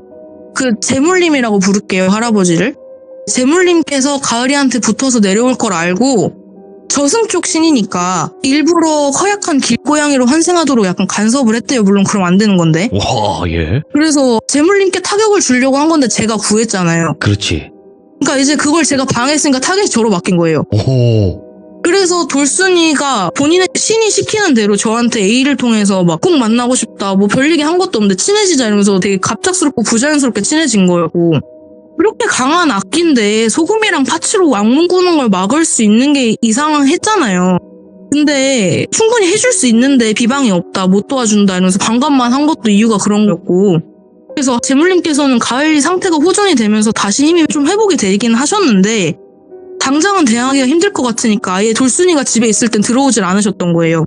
그러다가 돌순이는 이제 저를 좀 더 확실하게 몰아붙이려고 아예 같이 살기를 제안한 거였고 이 같이 사는 기간에 오늘 말씀드린 얘기 말고도 여러 번 위험한 상황들이 있었어요. 그래서 그때 얘기를 주변인들한테 하면 너 인생에 왜 이렇게 우여곡절이 많냐 나이도 어리면서 뭐 이런 얘기를 할 정도인데 그래서 할아버지께서는 제가 본가로 돌아가기 전까지 거의 가을이가 있는 집에서 쫓겨나시다시피 하신 거고요. 그래서 돌순이랑 같이 살 땐 우비소년이 가을이가 있는데도 그냥 집에 마음껏 드나든 거예요. 저는 이 얘기를 다 듣고 며칠 고민을 해서 이걸 돌순이한테 얘기를 해야 되나. 돌순이랑 굉장히 친해졌다고 느낀 상태라서 이걸 다 듣고 너무 충격을 받아가지고 생각을 정리를 하고 돌순이한테 약간 떠보듯이 물어봤죠. 그때 돌순이가 너 다 알게 됐어? 이런 식으로 되게 뻔뻔하게 예. 다 알고 있었고 맞아 나 그런 거 맞아 이런 식으로 순순히 인정을 하면서 와. 마치 네가 뭘 할 수 있는데 너는 신도 안 받았잖아 이런 태도로 일관을 하는 거예요. 심지어 그 악귀 들렸다고 한 그 순간 있잖아요. 악귀에 들렸다고 한 그때조차도 네. 얘가 연기를 했던 거예요. 그러니까 실제로 몸이 다치진 않았거든요. 그리고 애초에 신이 아직 떠나질 않았는데 어떻게 빙의가 되겠어요. 말이 안 되는 거지. 네. 그런 것도 다 연기였던 거. 아무튼 이걸 다 완전 꾸민 거죠. 그래서 저는 와 진짜 너무 개고생했고 진짜 너무 힘들었는데 배신감에 진짜 치가 떨리고 같이 살았으니까 엄청 친했다고 생각했는데 막 이래서 모든 연락을 다 끊고 한동안 사람도 너무 못 믿고 힘들었고요. 그러다가 이제 A를 통해서 들은 돌순이 소식은 얼마 전에 모시던 신이 너무 강했는데 어릴 때부터 받고 그러는 바람에 몸이 좀 망가져서 어린 나이인데 시간이 얼마 안 남아서 요양을 하러 간다던 게 마지막이었고요. 그리고 할아버지랑 가을이는 여전히 집에 잘 계세요. 근데 저는 신내림이나 모속공부, 기도 이런 거는 안 하고요. 할아버지께 감사함을 표시하기 위해서 뭐 항상 밥상에 수저 젓가락 한 번씩 더 놓는 걸로 대신하고 있습니다. 네, 이게 일단은 이야기 끝이에요. 붕어잼님 네. 이거 네. 이런 거 얘기하려고 하셨을 때 시들무니까 하시는 거죠? 그렇죠. 이거를 그죠. 어디 가서 말을 못하죠. 믿어줄 사람도 없고. 근데 진짜 일반적으로 저희 시청자분들 중에서 이런저런 정말 이상한 사연, 무서운 사연, 여러 가지 사연들이 많지만 그 중에서도 일반적이지 않은 일들을 겪으시는 분이 나타나신 거네요, 지금. 그런 것 같아요. 여러 가지 일들도 많았고. 네. 뭐 굳이 조금 비교를 해보자면 살짝 느낌상 그 단계를 보자면 뭐 불곰님이나 아니면 뭐 백묵님이나 좀 요런 느낌이거든요. 그런 만나시는 뭐 류라든지 이런 거 보면 야 정말 인연이라는 것도 분명히 있는 것 같고 근데 붕어찌님이 어째야 됐건 부정기 때 정도 때 얘기를 해주신 거잖아요. 네. 그러면 전 항상 물어봐요. 대부분의 이제 참여자분들은 처음에 귀신 본 이야기들 대부분 안 하시더라고. 예. 예, 맨 처음에 제일 처음 본 귀신은 어떤 귀신이었나 궁금하긴 하거든요. 그게 제가 사실 그때부터 눈과 귀가 뜨여 있다고 중학생 때쯤부터라고 말씀을 드리긴 했는데 사실은 뭔가 존재를 느끼거나 이러는 거는 한 5살쯤에도 있었던 것 같아요. 그러니까 그 예. 당시에는 몰랐는데 지금 와서 생각해보면 내가 느꼈던 게 그거였구나. 이 느낌이었구나. 이런 걸 알게 되는 건데 제가 5살 때 이사를 갔던 동네가 원래 조금 잘 사셨는데 부모님께서 살짝 기울면서 제가 이사 간 집이 있어요. 5살 때쯤에. 근데 거기가 제가 돌이켜봤을 때 귀신이 정말 많았던 것 같아요. 오. 왜냐면 거기에서 제가 어렸을 때 저는 기억이 잘 안 나는데 저희 어머니께서는 그런 걸 굉장히 부정을 하시는 편이시거든요. 근데 네. 어머니께서도 이제 안방문을 갑자기 열면은 뭐 할머니가 앉아있다. 뭐 이런 거를 가끔 보실 때도 있고. 오, 예. 저는 그 집에 누가 없어도 항상 보고 있는 듯한 느낌이 들어서 그런 걸 좀 그 집 자체를 되게 무서워했고 좀 거의 정서불안이 올 정도로 그랬는데 그때 제가 딱 처음 본 게 그 초등학교 때니까 그때는 약간 패션의 암흑기였잖아요. 그 초록색 위아래로 약간 줄무늬 되게 촌스러운 추리닝 같은 거 있죠. 네. 그런 거를 입은 바가지 머리 한 대학생같이 보이는 사람이 저희 집에서 제가 숙제를 하고 있는데 옆에 와가지고 이제 제가 숙제하는 걸 가만히 들여다보고 있는 거예요. 근데 뭐 발소리도 안 났고 문소리도 안 났고 전 집에 혼자 있었고 이러니까 누구지? 혹시 뭐 친척 오빠가 집에 왔나? 아닌데 이랬는데 그 사람은 그냥 숙제하는 거 지켜보니 가더라고요. 예. 되게 어이없긴 한데 그게 제가 본 첫 번째 귀신이었던 것 같아요. 그냥 뭔가 오빠인가? 누구지 저 사람은? 이렇게 생각을 하셨구나. 처음 본 사람이고 하니까 근데 뭐 그런 사람을 뭐 나중에 가족 모임을 해도 본 적도 없고 예. 그리고 제가 그런 소리를 했었대요. 전 기억이 안 나는데 뭐 엄마께서 그러기를 엄마 여기 사람들이 너무 많아서 나 여기서 공부하기 싫어 뭐 이런 거라던가 아니면은 뭐 안방에 할머니 있다고 했는데 뭐 저기 할머니가 커튼 뒤에 숨어있어 뭐 이런 거 있잖아요. 그런 얘기를 했었대요. 저는 기억이 안 나는데 근데 아까 그 초록 추리닝이 제가 말씀드린 첫 번째 귀신 본 거였던 것 같아요. 그러니까 어릴 때부터 보시긴 했지만 저게 귀신이다 아니다 이렇게 판단하기에는 너무 어렸다. 기억이 잘 안 날 수도 있었고. 예, 맞아요. 야, 근데 그냥 그렇게 귀신을 보고 듣고 느끼시다가 갑자기 기운도 판단이 되고 여러 가지를 다 화경도 보시는 것 같아요. 아까 얘기 들어보니까. 그걸 화경이라고 부르나요? 그렇죠. 몇 장면만 따다닥 보이는 거. 뭐 그런 것 같아요. 제가 그런 용어는 잘 몰라요. 왜냐면 네. 주변에 그 돌순이 말고는 뭐 용어에 대해서 알려줄 사람도 없었고 그래가지고. 근데 원래 그 얘기는 아시죠, 붕어찜님? 귀신이 어떤 거요? 부탁하는 거는 꼭 들어주지 않을 거는 약속하면 안 된다. 그렇죠. 그러니까 이렇게 괴롭히는 거예요. 근데 이거를 겪어봐야 안 도와주지, 다음부터. 저는 그때 너무 황당하고 솔직히 화도 났고요. 이 맡겨놨나? 왜 나한테 이러지? 이런 생각도 들고 그랬죠. 게다가 어린 귀신이잖아요. 어린애잖아요. 그쵸. 그러면 그쵸. 더 심하게, 그러니까 뭐 아니면 도니까. 네. 야, 여러 가지 진짜 아직까지 말씀 안 하신 이야기들이 수두룩하겠네요.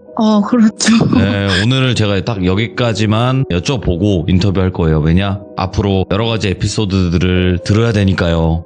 예, 좋습니다. 네, 붕어잼님 긴장 네. 많이 되셨었지만 막상 해보시니까 별거 없죠? 이래서 계속 하는구나 이렇게 느껴지죠? 네, 괜찮네요. 네, 그래서 만약에 떨리시는 분들, 대기하시는 분들 계실 거 아니에요. 그분들께 네. 한 말씀 좀 해주시면 좋을 것 같아요. 처음에는 좀 긴장이 돼도 돌비님께서 잘 리액션도 해주시고 진짜 친구랑 통화하는 것처럼 얘기를 해주셔서 이제 얘기 네. 한 중후반부터는 괜찮으니까 한번 시도를 해보시면 어떨까 싶네요. 네, 아이고 많은 분들이 이제 그냥 상상만 하시면 긴장을 하시는데 너무나 또 잘 해주셨어요. 붕어찌님께서 처음이라 이제 뭐 내가 무슨 얘기를 했지 이렇게 생각이 드실 수도 있겠지만 앞으로 네. 해주실 이야기들은 에피소드들을 이렇게 한번 나눠서 쭉 한번 들어보면 좋겠다 이런 생각이 듭니다. 아유 너무 고생 많으셨어요. 예, 감사합니다. 네, 감사합니다. 오늘 해주신 이야기에서 그냥 불쌍한 길고양이를 도와줬는데 이런 일에 어찌 보면 끼어들게 된 거잖아요. 그 과거의 전생부터 해서 여러 가지 그런 얽히고 설킨 그 과정 속에 붕어찌님이 끼어들게 된 거예요. 그래서 그 누군가를 돕는다는 거 이거는 굉장히 심사숙고해야 되는 부분도 없지 않아 있다고 생각을 해요. 남의 삶에 끼어드는 순간 어찌 될지는 모르는 거니까. 그렇지만 그래도 붕어찌님께서는 보호를 받는 그런 결과로 마무리가 돼서 천만다행이었던 것 같고 보통 일을 겪으신 분이 아닙니다. 담담하게 이야기를 쭉 긴장 상태에서 푸시긴 했지만 보통 분이 아니에요. 그래서 혹시라도 내 이야기가 너무 허무맹랑하다 무슨 공상과학 영화냐 이렇게 생각할 수도 있어서 난 안 하겠다 하시는 분들도 용기 내시길 다시 한번 부탁드립니다. 감사합니다.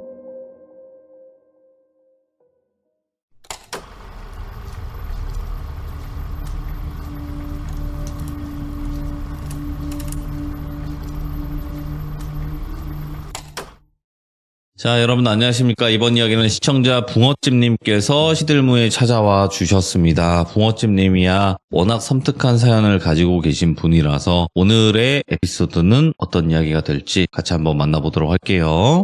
안녕하세요. 붕어찜님, 예. 굉장히 오랜만에 뵙는 듯한 그런 느낌입니다. 네, 잘 들리시죠? 네, 잘 들립니다. 네. 어디 아프시거나 그러진 않으시죠?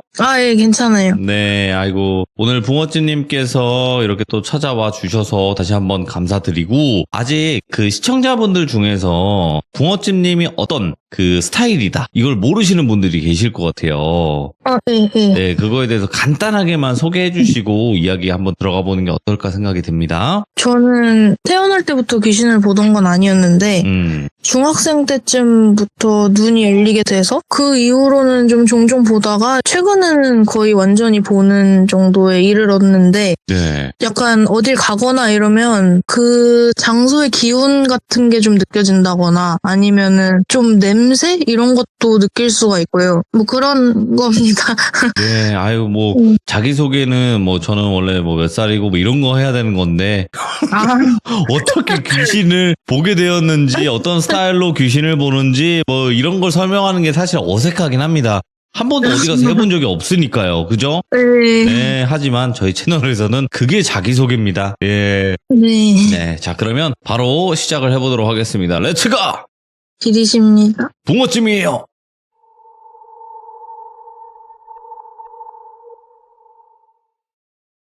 이것도 저승 계열 신을 모시던 그 돌순이에 관련된 이야기인데요. 저번에 가을이 옆에 같이 계시던 재물님이랑 돌순이가 모시던 신과의 신경전이 있었다고 말씀을 드렸거든요.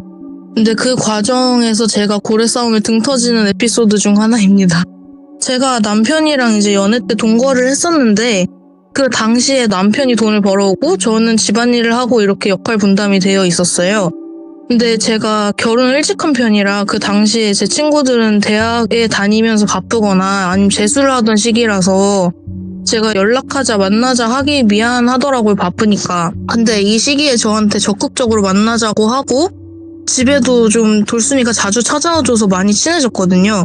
근데 어느 날 돌순이가 이런 제안을 하는 거예요. 언니 집에만 있기에도 답답하고 심심하고 한데 이참에 가벼운 알바라도 해보면서 기분을 환기시켜보는 게 어떠냐. 얼마 안 되더라도 뭐 돈을 버는 게 목적은 아니니까 뭐 일석이조 아니냐. 이래서 장기적으로 하는 거 말고 돌순이가 저랑 나이가 한두 살 정도 차이가 나요. 그래서 학생인 돌순이랑 같이 단기적으로 일을 할 수 있는 걸 찾아봤어요. 근데 돈이 급해서 하는 상황은 아니었기 때문에 제가 조건이 좀 까다로워서 마땅치가 않더라고요. 그래서 찾는 데만 며칠이 걸렸는데 그 사이에 제가 이상한 꿈을 연속적으로 꿨거든요. 그래서 그 내용을 이제부터 말씀을 드릴 건데 꿈에 나오는 숫자들이 약간 특정을 하게 될 수도 있어서 제가 임의로 수정을 해서 말씀을 드릴게요. 예? 꿈에서 제가 핫도그를 사러 핫도그 집을 가는 길이었어요. 가는 길에 제가 지하철역 앞을 지나고 있는데 어떤 할머니께서 광고 전단지 같은 걸 나눠주고 계시는 거예요. 근데 저는 평소에 그런 거 잘 받아들이거든요. 그래서 꿈에서도 아무 생각 없이 한 장 받고 지나치려고 하는데 할머니께서 제 손을 이렇게 갑자기 쥐고 되게 인자하신 표정으로 여기 꼭 가봐라. 여기 진짜 좋다. 여기가 뭐 물도 좋고 피부가 좋아지고 어쩌고 이러면서 홍보를 하시는 거예요. 전단지를 내미는데 거기에 찜질방이 같이 있는 목욕탕에 대한 이렇게 홍보가 있고 그 다음에 뒷면에는 거기로 가는 약도 길이 그려져 있더라고요. 그래서 아무 생각 없이 원래 가던 길에서 틀어가지고 그 목욕탕을 찾아갔어요. 그 목욕탕이 지하에 있던 곳이라서 엘리베이터를 타고 내려가야 되는데 엘리베이터가 2개가 있는 거예요. 하나는 검은색이고 하나는 그냥 일반적인 은색이에요. 근데 검은색만 지하로 내려가게 되어 있더라고요. 그래서 그걸 타고 가서 내리니까 그냥 일반 목욕탕처럼 카운터가 앞에 있고 수건이랑 키를 주시는 아주머니가 계셨는데 그 아주머니 얼굴은 잘 안 보였는데 좀 기억나기로는 살집이 있으신 풍채였어요. 근데 여기는 남탕이 없고 특이하게 여탕만 있더라고요. 그래서 키를 받아서 탈의실로 가서 씻을 준비를 했는데 제가 받은 키가 405번이었어요. 거기에 소지품을 두고 씻고 갈아입고 나왔는데 찜질방에 다 여자애들밖에 없는 거예요. 뭐 여탕밖에 없으니까 그렇겠지만 제가 여기서 말씀드리고 싶은 거는 나이가 많은 여자가 없어요. 그래서 다 나이대가 중학생? 20대 초반까지만 딱 있는 거예요. 아무리 많아도 한 25을 안 넘길 것 같이 보이는? 그래서 다 차림새도 막 깨제제하고 머리도 막 안 감은 것처럼 떡지고 부스스하고 막 눈도 멍하고 약간 얼굴도 못 먹었고 누렇게 떠있고 완전 빼짝 해골처럼 마른 거 있잖아요. 그런 거예요. 그래서 상태가 다들 되게 안 좋았어요. 근데 여기 목욕탕이잖아요. 그래서 더러운 게 좀 이해가 안 가기도 하고 좀 더럽네 이러면서 찜질 가마방들이 마주보고 있는 광장 같은 데서 씻고 나와서 그중 하나에 들어가려고 문을 열고 들어갔거든요.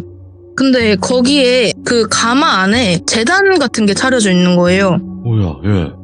근데 여자애들이 거기에다가 막 절을 하는데 보통은 거기에 제사 음식 전 이런 거 나물 이런 거 올리잖아요.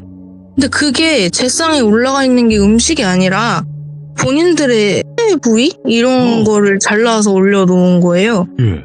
그러니까 뭐 본인들 손가락이나 뭐 이런 거를 올려놓고 거기 절을 하는데 그게 딱 보고 무섭다는 생각도 들긴 했는데 이게 뭔가 옳지 못한 거에 얽매여 있는 느낌? 그러니까 정상적인 거라면 이렇게 재단에 본인 몸을 바치라고 할 리가 없잖아요. 그래서 그 생각이 들어서 좀 불쌍한 것 같더라고요. 근데 그 장면을 보고 있었는데 절하던 애 중 몇 명이 막 이제 코랑 귀 한쪽 눈이 없는 애도 있고 뭐 그런 애들이 와가지고 이제 쩔뚝이면서 저한테 같이 절을 하고 여기에 너도 이렇게 뭔가를 바쳐라 이런 식으로 권유를 하는 거예요. 좀 강요처럼.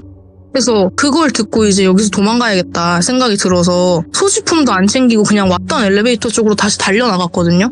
그랬더니 그 검은 엘리베이터가 없어져 있는 거예요. 근데 그 와중에 카운터에 있는 아줌마는 옷도 안 갈아입고 나갈 거냐 말면서 엄청 소리를 지르고 막 난리를 쳐서 옷을 갈아입으려고 손목에 걸어놓은 키 팔찌 있잖아요. 그게 또 없어진 거예요. 그래서 충격을 받고 일단 가마방에 있던 그 광장 같은 데로 돌아와서 어떡하지 하면서 다른 찜질 가마방들은 어떤가 구경을 했는데 거기도 다 똑같은 거예요. 얼음방까지 포함해서 가마방이 한 5-6개 정도 있었거든요. 근데 그런 재단에 다 몸이 온전치 못한 여자애들이 절하고 있는 광경이 있더라고요. 그래서 어찌 해야 될지 몰라서 멍 때리면서 서 있었는데 어떤 고등학생쯤 돼 보이는 여자애가 저한테 와서 되게 남들 못 듣게 작게 귓속말로 여기서 나가고 싶지 막 언니 내가 도와줄게 이런 식으로 얘기를 하더라고요. 걔가 말하기로는 그 카운터 뒤에 수건이랑 옷 같은 거를 올려보내고 내려오는 그 작은 화물용 엘리베이터가 있대요. 네. 무게 얼마 안 되는 것만 실어 나를 수 있는? 아줌마가 카운터를 24시간 지키고 서 있는데 아줌마가 딱 하루 2번 세탁물이랑 화장실 때문에 아주 잠깐 자리를 비울 때가 있대요. 그래서 그때 그 엘리베이터로 도망을 가라고 알려주는 거예요. 그래서 꿈속에서 며칠이 지나면서 그 앞에서 아줌마한테 안 걸리게 자리 비울 때를 지켜보고 있었어요. 근데 제가 한번 도망가려는 시도를 했었어서 그런지 아줌마가 좀 경계하면서 안 나가는 것 같더라고요. 그래서 며칠이 지나고 아줌마가 결국은 자리를 비웠고, 그래서 여자애들 몇 명을 끌고 와가지고 최대한 애들이 막 빼짝 말라서 가벼우니까 화물 엘리베이터에 쑤셔놓고 나가라고 재촉을 했거든요. 최대한 걔네를 많이 도망치게 하고 저도 마지막에 나갈 생각이었어요.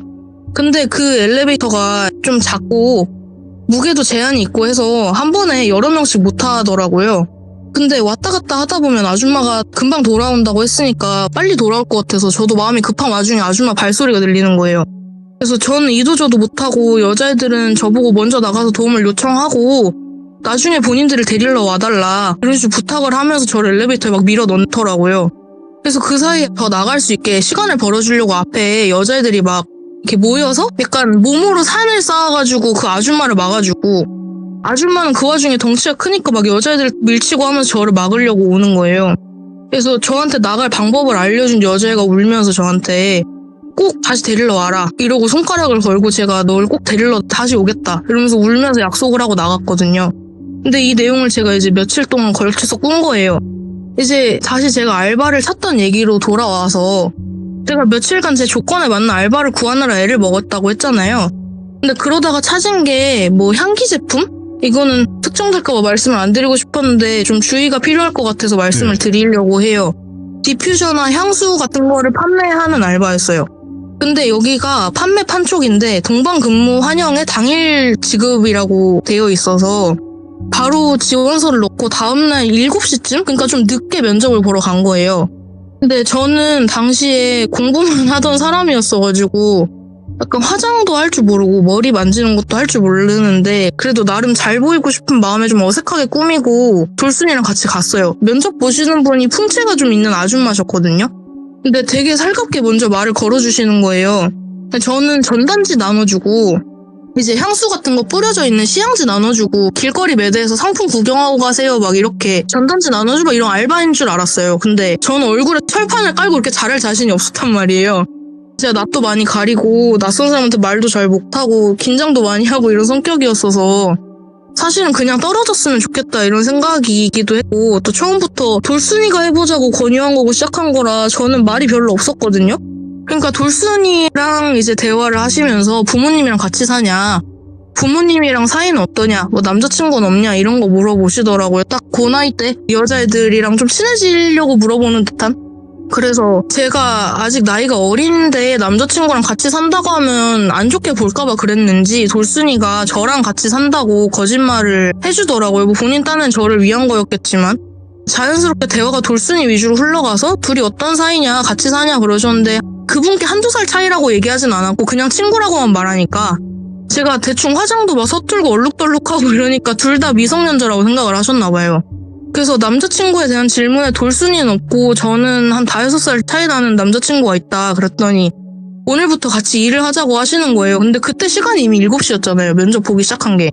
그래서 좀 이따 시작해서 한 2-3시간 정도면 일 끝난다 기다려라 하시고 다른 지원자들도 면접을 보고 붙은 사람이랑 같이 근무를 기다리고 있었어요. 근데 당일에 바로 일하러 가자는 것도 좀 이상하고 시간이 이렇게 늦게 시작하는 것도 뭔가 좀 찜찜해서 어떤 곳인지 알아보려고 근로계약서 뭐 써야 되지 않냐 막 이런 식으로 우겼는데 맞다 잊어버릴 뻔했네 이러고 태연하게 써서 약간 내가 너무 예민했나? 느끼고 안심을 했거든요.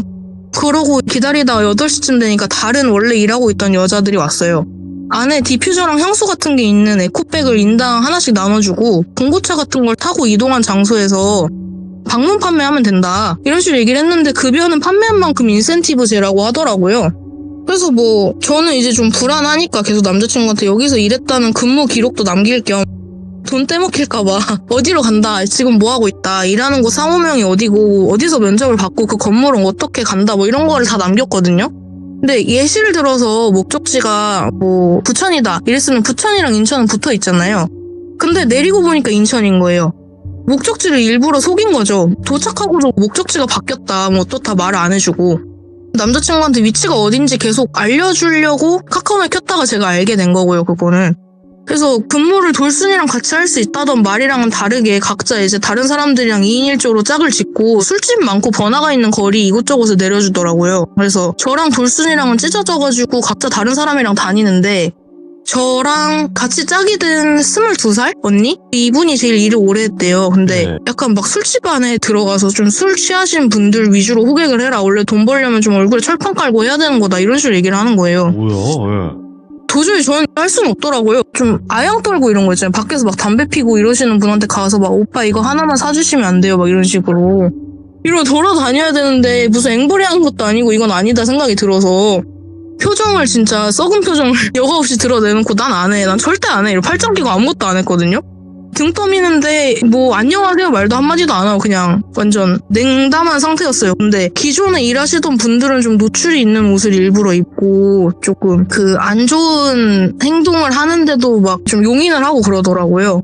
그래서 난 못하겠다, 난 갈 거다 이러고 좀 따졌거든요. 그랬더니 그분이 좀 째려보듯이 변하면서 너가 지금 갈 거야? 네가 차가 있어, 돈이 있어. 집에 어떻게 갈 건데? 너 여기 어딘지 알아? 뭐 이런 식으로. 근데 차 타고 좀 오래 가긴 했거든요. 그래서 예. 자기들만의 단톡방이 있나 봐요. 근데 거기 상담 표시 인원수를 제가 힐끗 봤는데 그거 본 것만 제가 200명이 넘었거든요. 그래서 거기 급하게 뭐라고 보내는데 핸드폰 화면을 제가 못 보게 숨기면서 문자를 보내더라고요. 그래서 남자친구한테 전화해서 내가 상황 설명할 거고 차 타고 데리러 오기로 했다. 나 집에 보내달라. 막 이러고 난리를 쳤죠. 여기까지는 예상을 못했나 봐요. 왜냐면 저랑 5살 차이라고 해봤자 뭐 대학생이고 차가 어디 있겠어요. 보통 상식적으로. 근데 일단 좀 흠칫하더니 그 실장님? 그러니까 아줌마한테서 전화가 와가지고 달래면서 뭐 같이 온 친구는 일 잘하더라. 걔랑 붙여줄 테니까 일을 마저 해야 되지 않겠냐. 그리고 이거 다음 번화가 또 이동할 장소가 있다. 좀만 참아라 이런 식으로 얘기하더라고요. 너 하나 때문에 돌아갈 순 없는 거 아니냐. 돌순이랑 만나고 나서 돌순이 열심히 일을 하는데 저는 그냥 남은 시간 내내 팔짱 끼고 아무것도 안 했거든요. 그리고 이 일을 하자고 부추긴 돌순이한테도 좀 열이 받았고 차를 타고 돌아가는데 아주머니가 약간 협박조로 너 남자친구가 전화해서 여기 뭐 미성년자가 있는데, 그러니까 돌순이가 미성년자니까요. 돌순이가 있는데 술집 돌아다니면서 뭐 일을 시켰다. 어떻게 미성년자한테 이 밤늦은 시간까지 일을 시키면서 뭐 인센티브 제로 하냐, 그거 법 위반되는 거 아니냐, 막 이런 식으로 따졌나 봐요. 근데 막 저한테 그런 걸 시시콜콜 다 얘기하고 그러면은 뭐 사회생활 못한다 어쩌고 저쩌고 뭐 이런 식으로 얘기를 하는 거예요. 그래서 저는 전혀 죄송하진 않은데 그냥 여기서 뭔가 일단 차를 타고 가고 있으니까 조금 위압적인 상황이잖아요. 그래서 예 죄송합니다 뭐 이런 식으로 얘기하고 그러고 나서 막무가내로 돌아가서 오늘 너 남자친구가 전화해서 뭐 업장 방해하고 우리 일하는 거 방해했으니까 돈 못 주겠고 너 이제 안 나와도 된다 이런 식으로 얘기를 하더라고요. 그리고 돌순이 일을 꽤 잘했으니까 넌 계속 나와라. 그리고 급여는 원래 첫날에는 다 못 준다. 다음에 나오면 합쳐서 뭐 몇 %씩 먼저 당일날 주는 거고 나머지 모인 거 월말에 주겠다 이런 식으로 얘기를 하는 거예요. 당연히 전 집에 돌아와서 뭐 고용노동부 이런 데도 다 신고를 넣었죠. 약간 성범죄에 노출될 수도 있는 근무 여건을 제공하고 뭐 미성년자를 밤늦은 시간에 돌아다니게 하고 그리고 돌순이랑 저랑 당일 급여 지급을 다 못 받았고 계약서도 쓰긴 했는데 이게 사본도 안 받았고 뭐 사진도 못 찍겠고 이런 거를 다 이제 신고를 기억나는 대로 했어요. 그리고 일한 날은 별게 없었는데 급여를 받으면서 뭐 몇천 원 안 되는 거지만 신고자로서 신고한 업장에 대해서 어떻게 처리가 되고 있고 어떻게 수사가 진행되고 있는지를 경찰분께서 알려주시더라고요. 근데 이게 뭐 예상하셨겠지만 처음에는 작은 물건들을 뭐 방문, 판매, 판촉 이런 걸로 모아가지고 좀 지켜줄 사람이 없고 없어져도 조금 발견이 늦거나 아니면은 문제가 생기지 않을 법한 여자애들을 골라서 위주로 그래서 이제 남자친구 나이가 어떤지 뭐 부모님이랑 같이 사는지 학교는 계속 다니고 있는지 자퇴하진 않았는지 뭐 이 알바가 정말 생계형이라서 간절한 건지 막 이런 걸 물어본 거예요. 그래가지고 이제 저도 같이 만만하게 보고 일을 시키려고 했던 건데 뭐 결국에는 안 됐던 거고 안 좋은 일에 조금 몹쓸 짓을 시키는 그런 곳이었던 거죠. 그래서 인센티브를 후하게 부르니까 모이는 친구들이 사정이 어려우면 근데 그거에 비해서 일이 어렵지도 않으니까 첫날에 돈을 못 준다 이러면 그 돈이 아깝잖아요. 그래서 어쩔 수 없이 계속 나오면 그 돈이 쌓여서 아쉽게끔 유도를 하면서 그런 거에 익숙해지게 만드는 거예요. 가랑비에 옷 젖듯이. 그래서 뭐 안 좋은 일을 당해도 좀 둔감해지고 얘가 반응이 그렇게 거부 반응이 심하지 않다 그러면 안 좋은 일에 투입을 시키는 거고 그래서 번 돈에 대한 장부랑 일한 애들 명단이 다 나왔대요. 근데 제가 여기까지였으면 뭐 얘기를 안 했겠죠. 왜냐면 이런 일은 생각보다 꽤 흔하니까 세상에. 근데 저랑 당시 같이 일했던 22살 언니의 증언인데 그 미성년자 시점에 뭐 자발적으로 일을 시작한 건 아니었지만 본인도 적응하고 같이 포주 일을 했던 언니라고 하더라고요. 그러니까 제가 쎄하니까 뭔가 이렇게 애가 급해 보이지 않고 조금 따지는 것 같으니까 막 제가 근로계약서 어쩌고 이런 얘기를 했잖아요. 그러니까 일부러 그 언니랑 붙여놓은 거예요. 그래가지고 뭐 처음 온 애들 동태도 확인하고 옆에서 감시하면서 좀 친근하게 여기서 계속 일해도 된다 안심시키고 그랬는데 제가 말을 안 들어먹는 것 같으니까 막 협박도 하고 그랬던 건데 그 뒤에 일은 예상을 못했던 거고 그랬는데 그 경찰관님께서 하시는 말씀이 장부에 있는 여자애들 중에 지금 그러니까 나이가 성인이 조금 넘으면 고용 종료를 시킨대요. 그러니까 해고를 하는 거죠. 그러니까 장부에선 없어지는데 이제 그러고 나서 이 일이 끝나고 나서 실종된 여자들이 너무 많다 이거예요. 와. 그래가지고 이제 저는 이게 너무 싸한데 이게 수사 중이고 또 강력범죄 관련 가능성이 있어서 그 뒤에 있었던 일은 말을 못 해주신다 이러는 거예요. 근데 일이 커질 것 같다. 일단 신고하신 부분에 대해서는 이렇게 되고 있다 하고 알려주시더라고요. 그래서 남자친구한테 이 얘기를 다 했어요. 남자친구가 뭔가 느낌이 안 좋다. 그 여자애들이 실종되면 약간 더 안 좋은 오지나 섬에 팔려갔을 가능성도 있고 아니면은 좀 더 안 좋은 예를 들어서 흑기 뭐 이런 거 있잖아요. 그런 거로 갔을 가능성도 있지 않겠냐. 근데 이거는 너가 신고를 해서 그 업장을 까발린 거기 때문에 너한테도 불이익이 올 수 있어서 내가 개인적으로 좀 알아봐야겠다 얘기를 해서 저도 동의를 했죠. 저도 그 얘기 듣고 보니까 무섭더라고요. 내가 무슨 짓을 한 건가 뭐 이런 생각도 들고 그래서 동네 꼬마님 사연 듣다 보면 어둠의 꼬봉 형님 있지 않습니까? 그분처럼 남자친구도 그 지인 중에 그런 인연이 있어요. 아, 어둠의 세계. 네, 약간 뒤랑 연결이 되어 있는. 그래서 그분께 부탁을 했대요. 거기가 어떤지. 그리고 그분이 조금 이제 그 안에서 조금 힘이 있으셔서 좀 더 자세히 알아보실 수가 있었다고 하더라고요. 근데 제가 꿈 때문에 저는 사실 그 장기모가 아닐까 예상을 했던 거였거든요. 왜냐면 아이들이 신체 부위를 갖다 재단에 바치고 있었잖아요. 그러니까 이게 일을 갔다 와서는 바로 떠올린 건 아니고 경찰관님 전화를 받고 나서 좀 생각을 하다 보니까 이거랑 비슷한 거예요.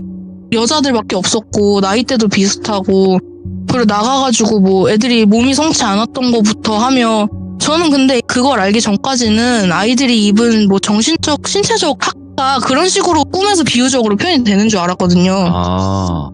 근데 그 남자친구 예상이 맞았던 거예요. 그래가지고 이제 조금 당분간 너도 조심을 해야 될 것 같다. 그쪽으로 이렇게 하는 게 맞는 것 같더라. 그리고 그런 루트가 이제 뭐 중국인이나 조선족 쪽으로 해서 있대요. 그러니까 없어져도 모를 만한 사람들만 타깃을 했기 때문에 제가 신고하기 전까지 알려지지 않은 거예요. 와, 무섭다 이거. 근데 제가 그때 그 가마방이 다 6개 정도 있다고 했잖아요. 예. 근데 진짜 소름 끼치는 거는 전국의 지부가 그 정도 숫자가 있대요. 경찰관님께 들은 바로는. 그러니까 뭐 위치 예시를 들면 강남 아니면 뭐 인천 뭐 이런 거 있잖아요. 그렇게 다 합쳐가지고 숫자가 한 5개 정도 되고 그리고 그 숫자 제가 라커키 받은 게 405라고 말씀을 드렸잖아요. 근데 제가 면접 보러 간 그 장소가 약간 오피스텔 같은 건데 거기 보면 이렇게 호실 숫자들이 매겨져 있잖아요. 엘리베이터 옆에 판에. 거기 면접 본 장소가 405인 거예요. 그리고 이제 뭐 아주머니 풍채도 비슷하고 뭐 이런 게 맞아 떨어져가지고 전 굉장히 소름이 끼쳤죠. 근데 결론적으로 아이들한테 다시 데리러 가겠다는 약속은 지킨 거라고 봐야 될까요? 신고를 함으로써 원래 있던 아이들은 풀려났겠지만 희생된 아이들은 제가 구할 수가 없었기 때문에 마음이 아팠다 이런 내용이었습니다. 너무 충격적인데 이거. 예, 그렇더라고요. 저도. 진짜 악마보다 더한 사람들이 많아요. 정말 이 세상에. 그러니까 미성년자 시절에는 그렇게 일을 시키고 나이를 먹어서 상승가치가 떨어진다 이러면은 그런 식으로 상상도 못하겠다 진짜. 그래서 세상의 무서움을 좀 알게 되는 계기가 됐죠. 그러면 어쨌든 지금 첫 번째 이야기는 이렇게 되었는데 또 두 번째 이야기도 있다고 하셨어요. 네, 좀 짧은 거긴 한데 제가 귀신을 냄새로도 느끼고 또 눈을 보이기도 하고 소리도 들리고 대화도 가능하다고 말씀을 드렸잖아요. 뭐 대화가 가능하게 된 건 나중이지만 냄새나 뭐 보이게 된 거는 조금 간간히 초반에도 보이고 느끼고 했었거든요. 그래서 제가 남자친구랑 같이 동거할 때 일인데 그 당시에 제가 남자친구랑 처음에 같이 살기 시작한 곳이 그렇게 크지 않은 원룸이었어요. 그래서 거기서 같이 사는데 아무래도 원룸은 조금 경제 사정이 뭐 여유롭지 않거나 아니면 학생들이나 뭐 이런 분들이 많이 계시잖아요. 그래서 조금 치안 문제도 걱정이 되고 있던 지역도 좀 그랬고 해서 거기에서 이제 사는 게 마냥 유쾌하진 않았는데 거기 살 때 벌어진 일인데 거기에 저희가 4층에 살았고 2층에 그 싱글맘이 한 분 계셨어요. 그런데 제가 왜 싱글맘이라는 걸 알았냐면 그분이 나오진 않으세요, 바깥으로. 그런데 배송시키는 물건이 그분 계단 바로 앞이 집이어가지고 물건을 앞에 쌓아두면 그게 보이거든요. 뭐 보려고 보는 건 아닌데 물건들이 부피가 크니까 지나가려고 좀 이렇게 밀어놓으면서 보면은 뭐 아기 분유나 젖병이나 뭐 기저귀 이런 게 많이 와 있는 거예요. 그리고 네. 거기에 방음이 잘 안 되는데 완전 쩌렁쩌렁하게 애기 울음소리가 막 울리는 거예요. 진짜 약간 초반에는 좀 힘들다 싶을 정도로. 그래서 저기는 방음도 안 되고 진짜 좀 힘들다 이런 생각을 하고 있었는데 어느 날부터 갑자기 아기 울음소리가 안 들리는 거예요. 그래서 저는 이사를 나가신 줄 알았죠. 근데 좀 불길했던 거는 남자친구는 안 들린다는데 저는 자꾸 아기 울음소리가 들리는 거예요. 이게 살아있는 아기면 다 같이 들려야 될 거 아니에요. 아, 맞네. 그래가지고 이거 좀 불길하다. 와, 이거 뭔가 일 난 것 같다. 아무래도 근데 그 아기가 진짜 어렸어요. 그리고 그 들린 시기도 진짜 얼마 안 됐고 한 달? 요 정도밖에 안 되는 거예요. 들린 소리가. 그래서 좀 불길해만 하고 있었는데 자꾸 그 뭐라고 해야 될까, 고양이 키워보신 분들 중에 시취를 맡아보신 분들이 계실진 모르겠지만 시취가 고양이가 오줌을 쌌을 때 그걸 오래 안 치우면 그 썩는 냄새 비슷한 게 나요. 근데 그게 하수구에서 올라오는 거예요, 저한텐. 근데 뭐 집에 놀러온 친구들이나 남자친구한테 안 느껴진대요, 그 냄새가. 애기 소리도 안 들리고. 그래가지고 좀 걱정이 되고 있던 와중에 이제 결정타로 아기 귀신이 보이기 시작한 거예요. 완전 깐난쟁인데 그냥 저희 집에 구석탱이에 그냥 뭐 하는 것도 아니고 그냥 그냥 울고만 있어요. 근데 저는 그 당시 보였다 안 보였다 하니까 희미하게 아닐 거야 하는데 제가 이제 여기서 경찰 신고를 하게 된 거는 이거를 가지고 경찰에 신고하기에는 증거가 부족하잖아요. 근데 어느 날부터 그 호실 앞에 화학약품 배달이 자꾸 오는 거예요. 그러니까 막 산성으로 엄청 강력한 뭐 예를 들어 원액 락스라던가 아니면은 조금 이렇게 아무튼 단백질을 녹일 수 있을 만한 그런 약품이 단순히 집에서 주문하는 수준이 아니라 막 킬로그램 단위로 오는 거예요. 그래서 이걸 보고 이거는 경찰에 신고할 만하잖아요. 의심을 할 만하고. 네. 그래서 경찰에 신고를 했는데 결국 그거는 어떻게 할 수가 없는 상황이잖아요. 이웃에 신고를 받았는데 약품을 주문할 수도 있는 거지, 청소용으로. 아기 울음소리가 안 들린다고 해서. 근데 그 집에 출생신고가 된 아기가 없었대요, 그 어머니 밑으로. 그래서 어쩔 수 없는 건가 하고 넘겼는데 나중에 경찰분께서 제가 그렇게 신고를 했었으니까 다시 연락이 와더라고요. 뭐 하수구에서 이렇게 유해가 발견이 됐다, 뭐 막혀가지고 뭐 네. 신고를 받았는데 근데 제보해주신 분이라서 혹시 말씀해주신 거 말고 다른 게 기억나시는 게 있냐 이런 거를 물어보려고 다시 전화를 하신 거예요. 그래서 저는 예상은 했는데 하수구에서 냄새도 올라왔고 저는 이제 그 당시에는 좀 부정하던 시기였는데 이게 이렇게 마저 떨어지는 걸 보니까 확신을 갖게 되더라고요, 좀. 그러니까 뭐 귀신 때문에 그래요라고 얘기할 수도 없는 거고. 그렇죠. 섬뜩한 일들이 많네요. 그리고 붕어찜님이 그런 걸 느끼시기 때문에 엮이지 않아도 될 일들에 엮이는 것 같기도 하고요. 제가 보기에는 이게 귀신들도 본인들을 볼 수 있는 맞아요. 사람이 있다는 걸 아니까 좀 그 아기도 도움을 요청하려고, 아니 2층이나 위에 떨어져 있는데 뭐 모든 사람의 집에 한 번씩 나타나진 않았을 거 아니에요. 네. 그런 생각이 들더라고요. 씁쓸한 이야기죠. 그리고 아까 말씀하신 것처럼 애기 키우는 집에서 애기 울음소리가 안 날 수가 없어요. 네, 관심을 가지면 좀 알 수 네. 있을 것 같더라고요. 들리다가 이게 안 들리는 건 뭐 잘 수도 있고 한데 그게 매일매일 그렇게 들려야 되는 게 맞아요. 초창기에는. 그렇죠. 아휴, 참. 다시 생각해도 씁쓸하네요. 네. 씁쓸한 사건과 연관이 되어 있었고 그렇게 밝혀졌으니까 결국에. 아이고, 오늘 붕어찜님 2가지 이야기다. 너무 씁쓸한데 붕어찜님이 뭐 보시고 느끼고 하는 게 연관이 다 되어 있다 보니까 네, 맞아요. 그래서 좀 더 영적인 면과 그리고 실제 현실 공포가 이렇게 매칭이 되었던 그런 이야기였던 것 같고, 사실상 이거를 좋은 쪽으로 풀면 그러면 귀신 보는 사람들이 어떤 미제 사건이라든지 이런 거를 풀면 어떨까라는 그런 생각을 하신 분들이 굉장히 많았거든요. 근데 네. 이게 모든 사건을 이렇게 볼 수 있는 건 아니라는 거예요. 그쵸. 그쵸? 봉어찜님? 그러니까 귀신을 볼 수 없다는 말씀이신가요? 그러니까 예를 들면 미제 사건 아무거나 하나를 보셨어요. 그러면 저 네. 범인이 누구고 저거는 뭐 실종자나 뭐 저 사람은 이미 귀신이 되어서 저거다. 이렇게 뭐 보는 건 아니잖아요. 어떤 사건을 보더라도. 다 보이는 건 아닌데 한 번씩 그런 게 보일 때가 있긴 해요. 사실 근데 그걸 이제 증거를 아. 가지고 갈 수는 없고 뭐 도움을 줄 수 있는 입장도 아니니까 뭐라고 그렇죠. 얘기를 하겠어요 그걸.